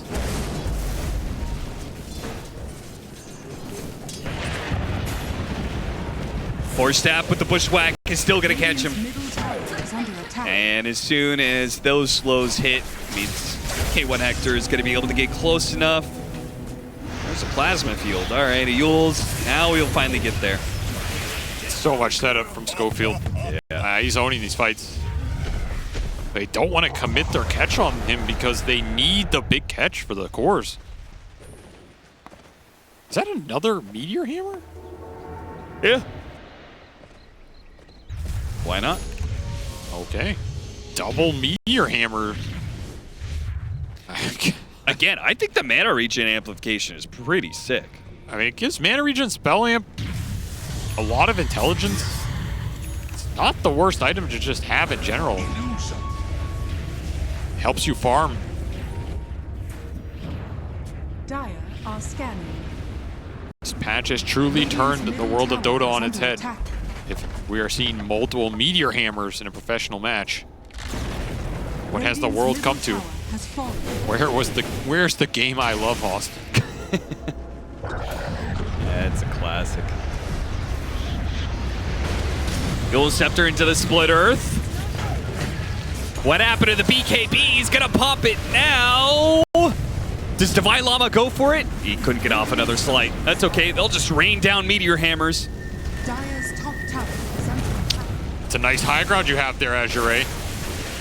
Analog will lose his Aegis. It'd be a shame if somebody started hammering it down. I need to double check to make sure Meteor Hammer didn't get buffed. Not on the patch notes anyway. Dire's top tower is under Misclick. attack. Misclick. Radiant's middle tower is under attack. I mean, you know that wasn't a misclick. Are you gonna say that one out loud too? You know, I trust low, but Dude, why was Low so like fast on that? Like, damn. Man, did not like being tipped. That was an instant reply question mark. Like he had his fingers hovering over the button. Tip me one more time, you goddamn clown. I dare you. Radiant are He's level scared. 25 already, by the way. He's cruising into that late game Ursa territory. He's still well ahead of the pack. if anybody knows what that one means, I couldn't find it through Google, so. Where's Jack? Where Wind is Waker. Jack when you need him? Wind Waker for Analog. I mean, they're gonna do. Hitting high ground is not a problem for double Meteor Hammer lineup plus the like. The Ember's gonna do it with his Slight into Meteor Hammer, so he's doing it really far away, and then the Leshrac can do it, and then just Wind Waker back if they go on him. Oh, Tianming tries to take the outpost, but that just sets up Heroic, who are already smoking across. Failed to get the kill right away. They'll get a glimpse back. Never mind. Imprison's going to be able to counter that one. They still can hit him from a distance, though. Awkward Across positioning. the clip. No! What was that? Force staff. Was that a friendly or an Hector. offensive one? Hector in trouble. Low gets him and a hook shot now. What a beauty. Coming in from FY. A better Schofield setup, though, with KJ following up the hammers. Static Storm. Is that going to be good enough? The hammers. Hammer's raining down. Oh, an imprisonment for Bach, but I think he's coming back to death. Still, though, Low thinks he has an opportunity to go back in. The Wind Waker building up the Fury, swipes another Yule Scepter, knocking up. Analog has nowhere to go to. He's surrounded by too many heroes, and he's dead. Azure Ray breaking Heroic in this fight as FY will tick out to the Thunderstrike. Couldn't stop that one. And maybe... Oh, KJ, is he going to get a second kill? Yeah, Man's got moves. Prison's going to be good enough. He got him. I got him! No Schofield. way! Schofield with the finish there. Throws one last spell just to ruin Ori's day. But it will be a victorious team fight for Azure, especially for Low. Yeah, he's dropping the smile. He's not smiling much in real life, but this man enjoying the rewards of a fuzzy wuzzy victory here, and he'll claim a gem on top. I don't like that Heroic committed onto the edge of that cliff like that. I think it exposed a lot of their backline, and instantly Azure knew their target. They're taking Hector down first every fight. He stands no chance against the burst from Low. Heroic do a nice job battling back in this, but we see Low recommit, and he's still full HP. He's still got the double charge on the Earthshock, giving him the enrage. Just so much to fight through. And the second he's on top of you, the Basher comes through. You cannot survive. Yeah. Also, Ori survives in part because, you know, like the extra bit of mana allergy that he's getting out of this. Yep. Doing a decent amount. And Schofield with a Wait, nice did he shot. get shot? Yeah, he Oh, shot. that's what it was. Okay, I was about to say, how did Thunderstrike kill him? Nah, I didn't. That was my Schofield bad. took him down.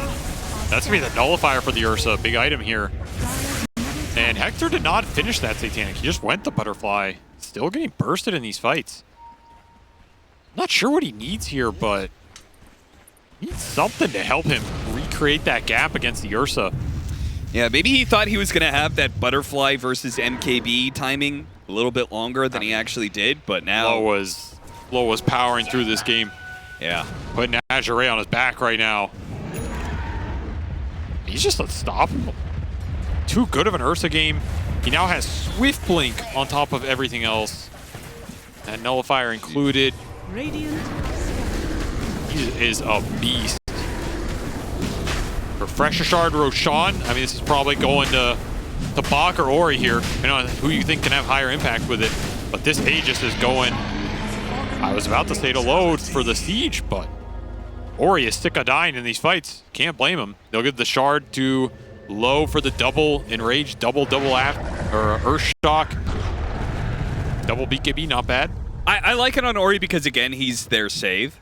So yeah, makes sense here. Now, like, Heroic, they naturally want to go on the OD, but he's got 2 lives, so they're going to try and go on somebody else, but then that person's going to get imprisoned. We've seen the way, like, the fights between the Ursa bouncing in and out of the fight and the imprisonment saves, prolonging that fight to set up low, Dire's bottom tower is seems under to be, attack. like, really working out well for Azure. Did eventually get to his BKB as well, so this OD is a lot harder to bring down. You no longer have that opening of let's just static storm him.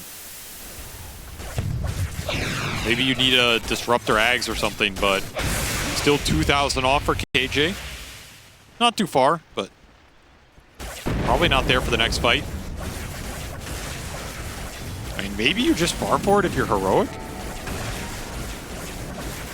It would be a huge game changer here if you can land an Ag Static Storm on any of these cores. Yeah. Azure. Particularly if the imprisonment save is annoying you, right? Then, like, if they are coming back into an Ag Static Storm.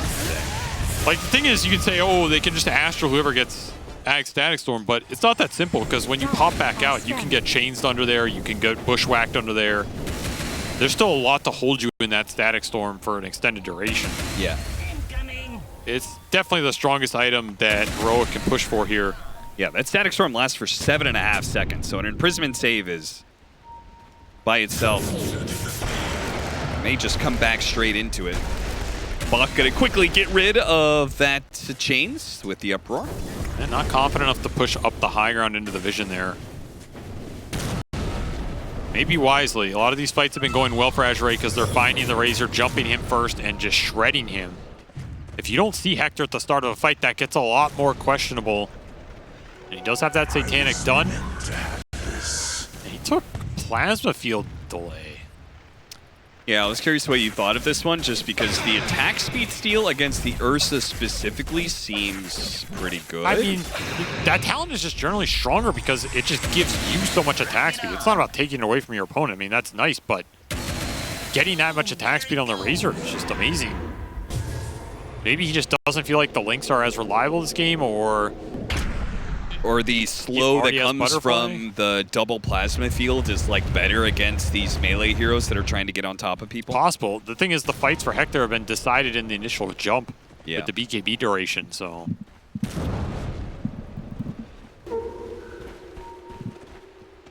And now, Heroic. You are wasting this Aegis period from Azure, so you're not pressured to fight right now. And if KJ can continue to find a little bit of farm off a neutral camp here or there, some tick gold, you're not necessarily sad during this period.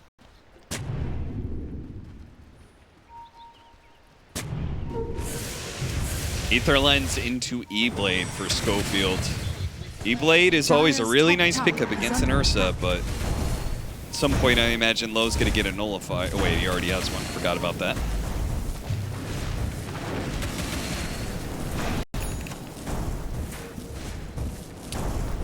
Gem is doing some work right now.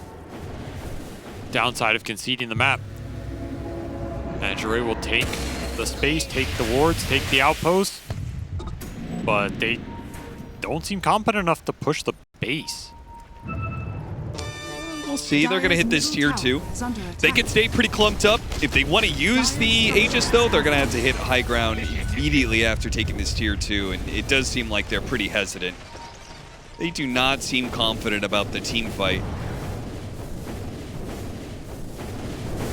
I mean, a push into Heroic's base when they get buybacks, that seems pretty scary. They still have a lot of room to scale on Ori and Bach, who are still behind in this game. Level 25 is a pretty significant damage upgrade for Ori. Oh, yeah.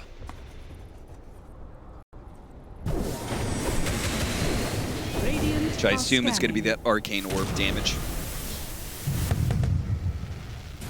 Low hun. All right, he's 800 off. Getting closer here.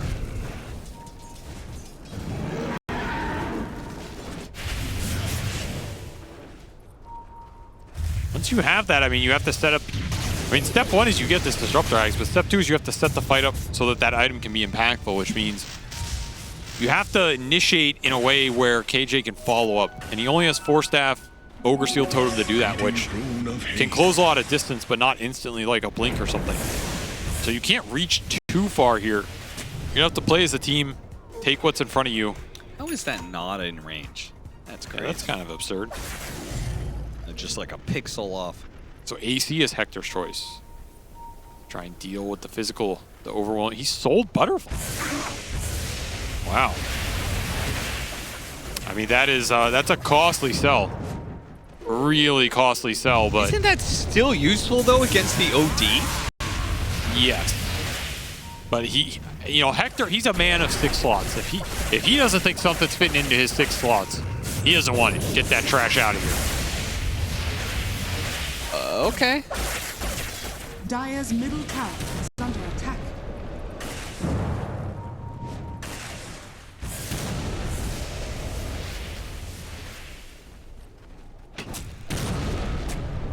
Well, apparently, both teams are just going to gear up for late game, or a later game than it currently is.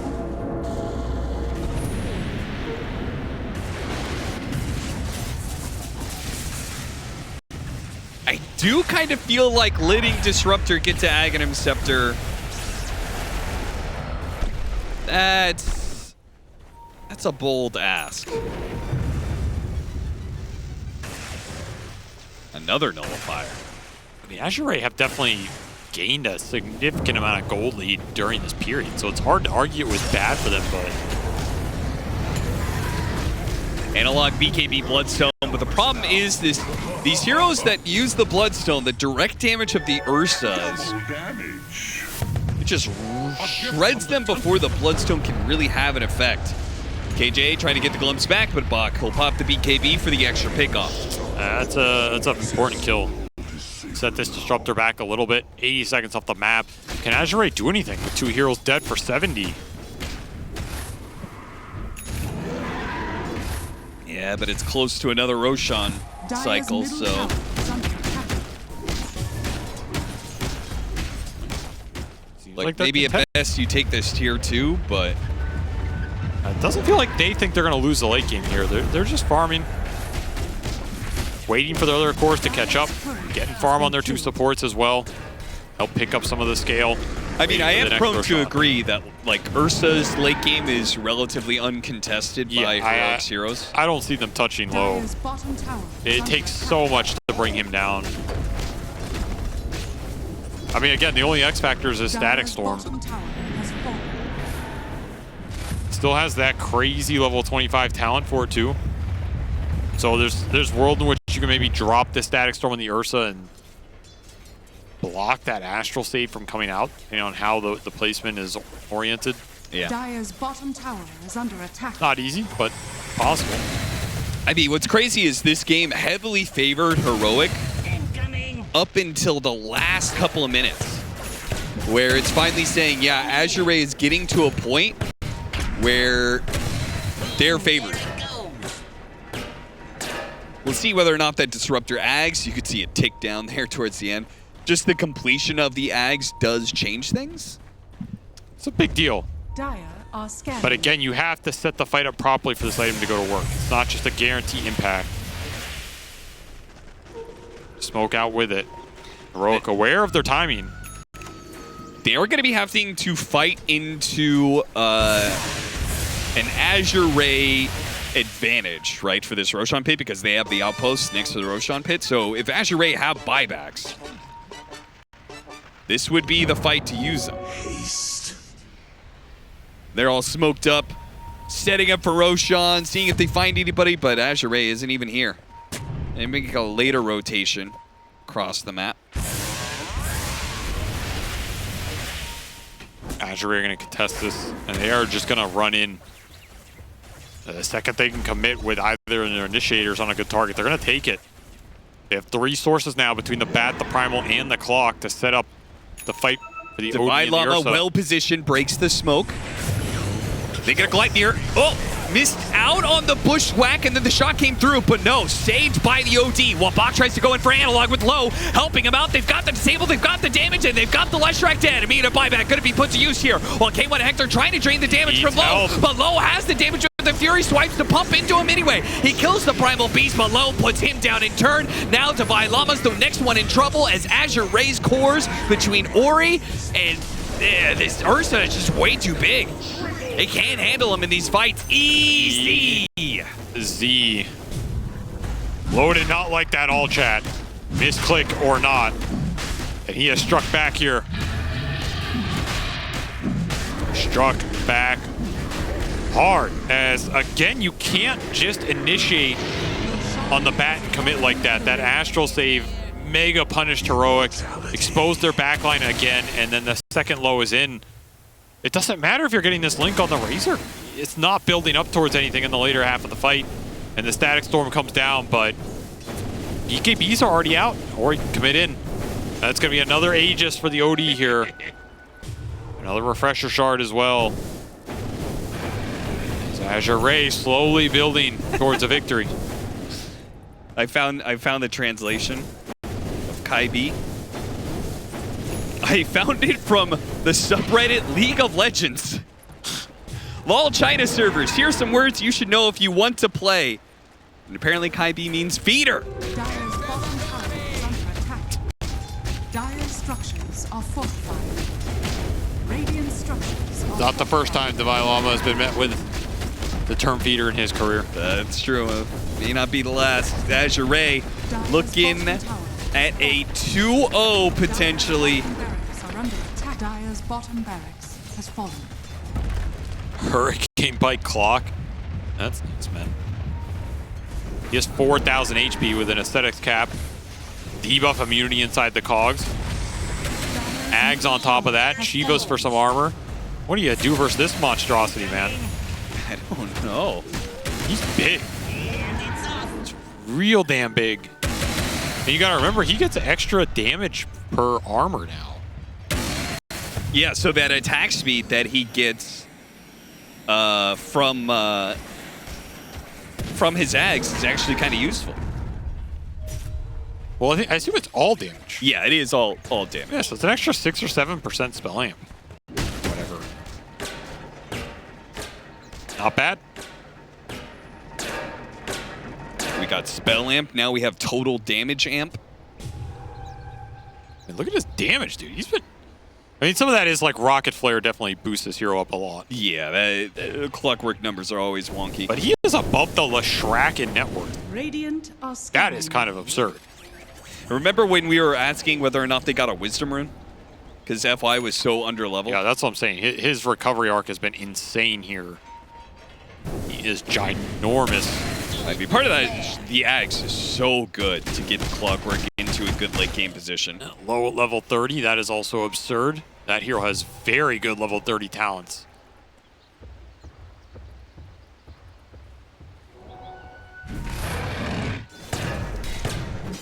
A lot of these 25s, very nice for Azure right here. And do not mind picking them up at all. They'll just keep playing it slow. All right, you really need the static storm radius. You need, I don't know, you need some ability to lock the Ursa down. And I go back to something like a Hex. I mean, you need Blink Dagger on the Disruptor, right? Like, you need hard initiation. Yeah, probably. I don't think taking the fight and trying to turn it around is going to work for you anymore in this game. You have to be able to commit on to low and this OD and bring one of them down. If you don't, I just don't think Hector can do anything here. He can't scale his hero into these late game fights. There's just no way. Razor's way too predicated on needing a full link, needing the fight to go very long, and even then he's not debilitating this Ursa and just very swiftly dealing with him. Maybe there's something at the 60-minute neutral item mark that can bail you out, but even then, okay, you get a couple Book of Shadows, you get, I don't know, like Seer Stone Hoodwink, and you can start fights from farther away. I don't know, there's some cheeky stuff, but not much that's going to shift this Ursa Razor matchup. That has been the big struggle here. Still, Hector, 6 slotted with the refresher. If he can stay alive in the fight, you've got a chance. If. The banner. It's a big if. Banner dropped. Creep's invincible. Yeah, They it's walk out of a range. little bit too close. I don't know about that Or placement. not far enough. I don't like that track, though. Lasso pulled in. That is a good target to find. Now they got the hook onto Devi Llama. So is he going to try and hook Cog and then Hurricane Pike push that person to the other side of the cogs and toward his team? Bach gets in there and gets a bit of his attack damage drained. Got to be careful with that because I do feel like that's an opportunity. Low doesn't have to worry about his damage being drained. It's all the more reason for him to jump in. This is a tough high ground. With the split earth going down. I mean, honestly, his banner usage was so goddamn awful, but... That was pretty terrible, yeah. My God. Radiant's top tower is under attack. I mean, I guess technically it gets the creeps up to the high ground where they can get vision. No, the whole They point is instantly while die. they're on the high ground, they're invincible, so you Yeah. can player behind it. I know. They Whoa! will get the Ember, though. These lassos, that is what has been working And for Ori's them. going to jump forward into the Split Earth. Uh-oh! This is a stacking Split Earth with a Static Storm to buy back onto he's Llama to gone. make sure he stays there. That was not the follow-up you wanted No. to see if you're Azure. Blindly jumping into Splitters, but Low, he's now going to get on top of Analog. Analog with the Wind Waker over the high ground. Can't stop that because of the BKB nullifier. Ori, though, with his own buyback. They got the scythe onto the Razor. Now he's God dead. dang. Another buyback available for Heroic. The BKB, the glimpse back does not send him away, but his save comes in from Schofield just in case. A bushwhack on a Low. Bach trying to crawl his way out of here. They got the leash on him. They're chasing after him, but Heroic cannot go too far outside of the base. They know that's when Low is going to strike. No buybacks on any of their heroes now. The next pickoff could be final. Did get Ori's buyback. That's something. Aggressive buyback from him. Will not break the high ground. Dire are scared. And they do get the blink on Disruptor, so hope is thin here for Heroic in this Dream League, but they're holding on. There's a chance.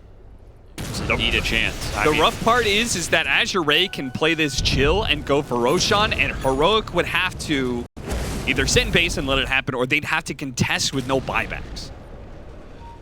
They can also just keep playing off these lassos. It's felt pretty reliable from Tian Ming to just find a hero, lasso him, pull him out. Not much Heroic can do about it. Yeah. Just do that and keep doing it and keep resetting. Not much downside. Yeah, we talked early on in the game about like how the Azure Ray's only save was the OD, but there are no saves on the side of Heroic. And there's the Wind Waker, that's about it. Yeah. The last 25 here for Azure, not the most impactful, but it is a very nice talent. Looking for another shard as well. Why not? Is anybody left? I don't think so. Yeah. But who doesn't like some extra gold? Sure. Little friendly hook shot in the base to boost morale. A fast Roshan. It says Heroic try to contest this without buyback. Or do they think that they can stall? I have a feeling they feel like with the spam high ground is like their best chance at winning a fight. See if they can get some tier 5 items. Devi Llama gets one of them. The rest of his team is going to push out to the Ancients on the other side.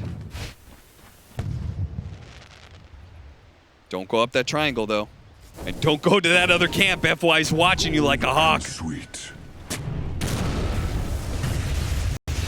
Gonna try and sneak it from invisibility. Stygian Desolator, not one we've seen a lot lately, but does not seem bad for the Ursa at all. And OD with more attack speed, that is scary. They did find one Book of Shadows, though, on Devi Llama. I feel like Book of Shadows is... They were looking for at least one or two here. Yeah, They probably. need some sort of save bailout on these Ursa jumps. I'll get one. Giant's Ring for Analogs, Leshrac. Radiant are scanning. Look at him go. They at least need one for Hector. Schofield's going to try and get that. While Roshan is being done. Oh, we got some two off that. Damn. Ooh. Feeling lucky today. Sent them both back for his team. What a guy. What can will Razor Hector get that protects him in this game? Apex. His own Stygian. I mean, Mirror Shield gives some armor, right? Book of Shadows. Shadows. I mean, that's Can't what I was blame him. feeling, man. These 2 or 3 Book of Shadows for Heroic seems like the way to go. I don't really know what else changes the course of these team fights. And they did get the Seer Stone for Schofield as well, so... All right. All that's left is another Seer Stone for KJ? Yeah. maybe? I think so. There's not much else that helps you here. Into the Radiant. All right. Banner, Refresher Shard, Aegis, all the spoils. Ripe for the taking. Bach still deciding on his, FY still deciding on his, but Seer Stone for Tianming. That lasso is coming from very far away. Yeah, he's going to be a true cowboy. He's just going to be throwing that lasso out at him. This thing does a lot of damage. This is where you want an Ags or something too. And Apex for Baki is a tanky boy. God damn. 5,700 HP. Lamp for the clock to bail him out if he's ever in trouble, but honestly, I don't know really what they've been able to do to FY in these fights. He is a nuisance. Still, more HP, never bad. So you have to play around these Book of Shadows a bit. Some insane cast range. And of course, KJ still missing his, but might not be too sad with Telescope, to be honest. It's a big deal for their lineup as a whole. And the banner this time dropped a bit more forward. Can anybody dare to right-click it? I think it's still... It doesn't hit the creeps up the hill, right? No, It's like okay. hitting half of them. As soon as they get close to the Dude, tower. what is this placement, man? Just place it on the stairs, and if they try and hit it, you go on. That's the whole point. It forces them to hit it, so it gives you a guaranteed initiation. I mean, okay, what are we doing here? No, it's just going to give them 200 gold, Avery. Sorry. I feel like that's the strength of the item now, is it forces the enemy to give you that opening. I was meant to have this. All right, well, there's your banner. I guess we'll sit here for another 10 minutes for Roshan. You know what's so funny is that I feel like just any Dota player would place it where it's supposed to go, but somehow the pros are like outthinking themselves. I mean, the thing is, they're like, oh, they're going to kill it if it's there, but I feel like that's also the point. Yeah. And maybe that's not strong enough, but then I beg the question, well, how do you want this fight to start? Like, who are you... Okay, you can smoke in the base. You can smoke bottom through the base, start it that way. But I think you're just looking for a lasso, and you should be able to get it here. Oh, the push forward is perfect for Lowe to be able to get the quick snipe, but Bako's in even deeper. The rest of his team did not follow him. He has to refresh Wind Waker, pop another BKB, and will get the force out, but maybe a little bit of disjoint between what Azure had in mind there and what Bak had in mind there. I feel like they should just smoke to his bottom lane and lasso jump a good target. I think just going head on into all these split earths, into the plasma fields. Yeah, the buybacks are coming back for Heroic. This is Heroic's banner from the second Roshan. Yeah, KJ was holding on to this one for a very They have long used time. it defensively. I Radiant's top tower don't know is what under the hell attack. this achieves, but sure. It's a little morale boost for the creeps. I mean, honestly, you gotta give it to pro players, man. The banner usage, this patch, last patch, any patch. Jump in from Ori. He got nothing. Oh, he got... Oh, no, we did. Wait, He what? got the Leshrac. The Book of Shadows doesn't save him for long enough, and now the Gleipnir pull back. Wait a minute, they can get a glimpse back onto Ori. FY comes to the rescue, in with the cogs, but they can't stop K1 Hector. He's holding it, pulling him in. He still has the imprisonment, though. Is he going to be able to hop away? He will. couldn't He get gets Ori. the blink back in time. A shot from Schofield. Oh, it's barely off the mark. Analog goes for the kill still. committed. So does Divine Llama. They're trying to get this chain thing. Where's They the managed to get him. Static That's going to be Storm? the first light. Meanwhile, Low, he rips into K1 Hector. A Tabuga Shadows Saw no for need. a little bit while. To the Static Storm he goes, trying to save himself, but a flame break pops him off. That's going to be his death. While Ori dies the second time, but he's got a third life in this team fight. A Yule Scepter going off. Heroic backing away. Plasma Fields revealing some of these heroes. A missed hook shot over to the side, but Ori's Schofield's going to back. live. Now the side device, put onto the Razor.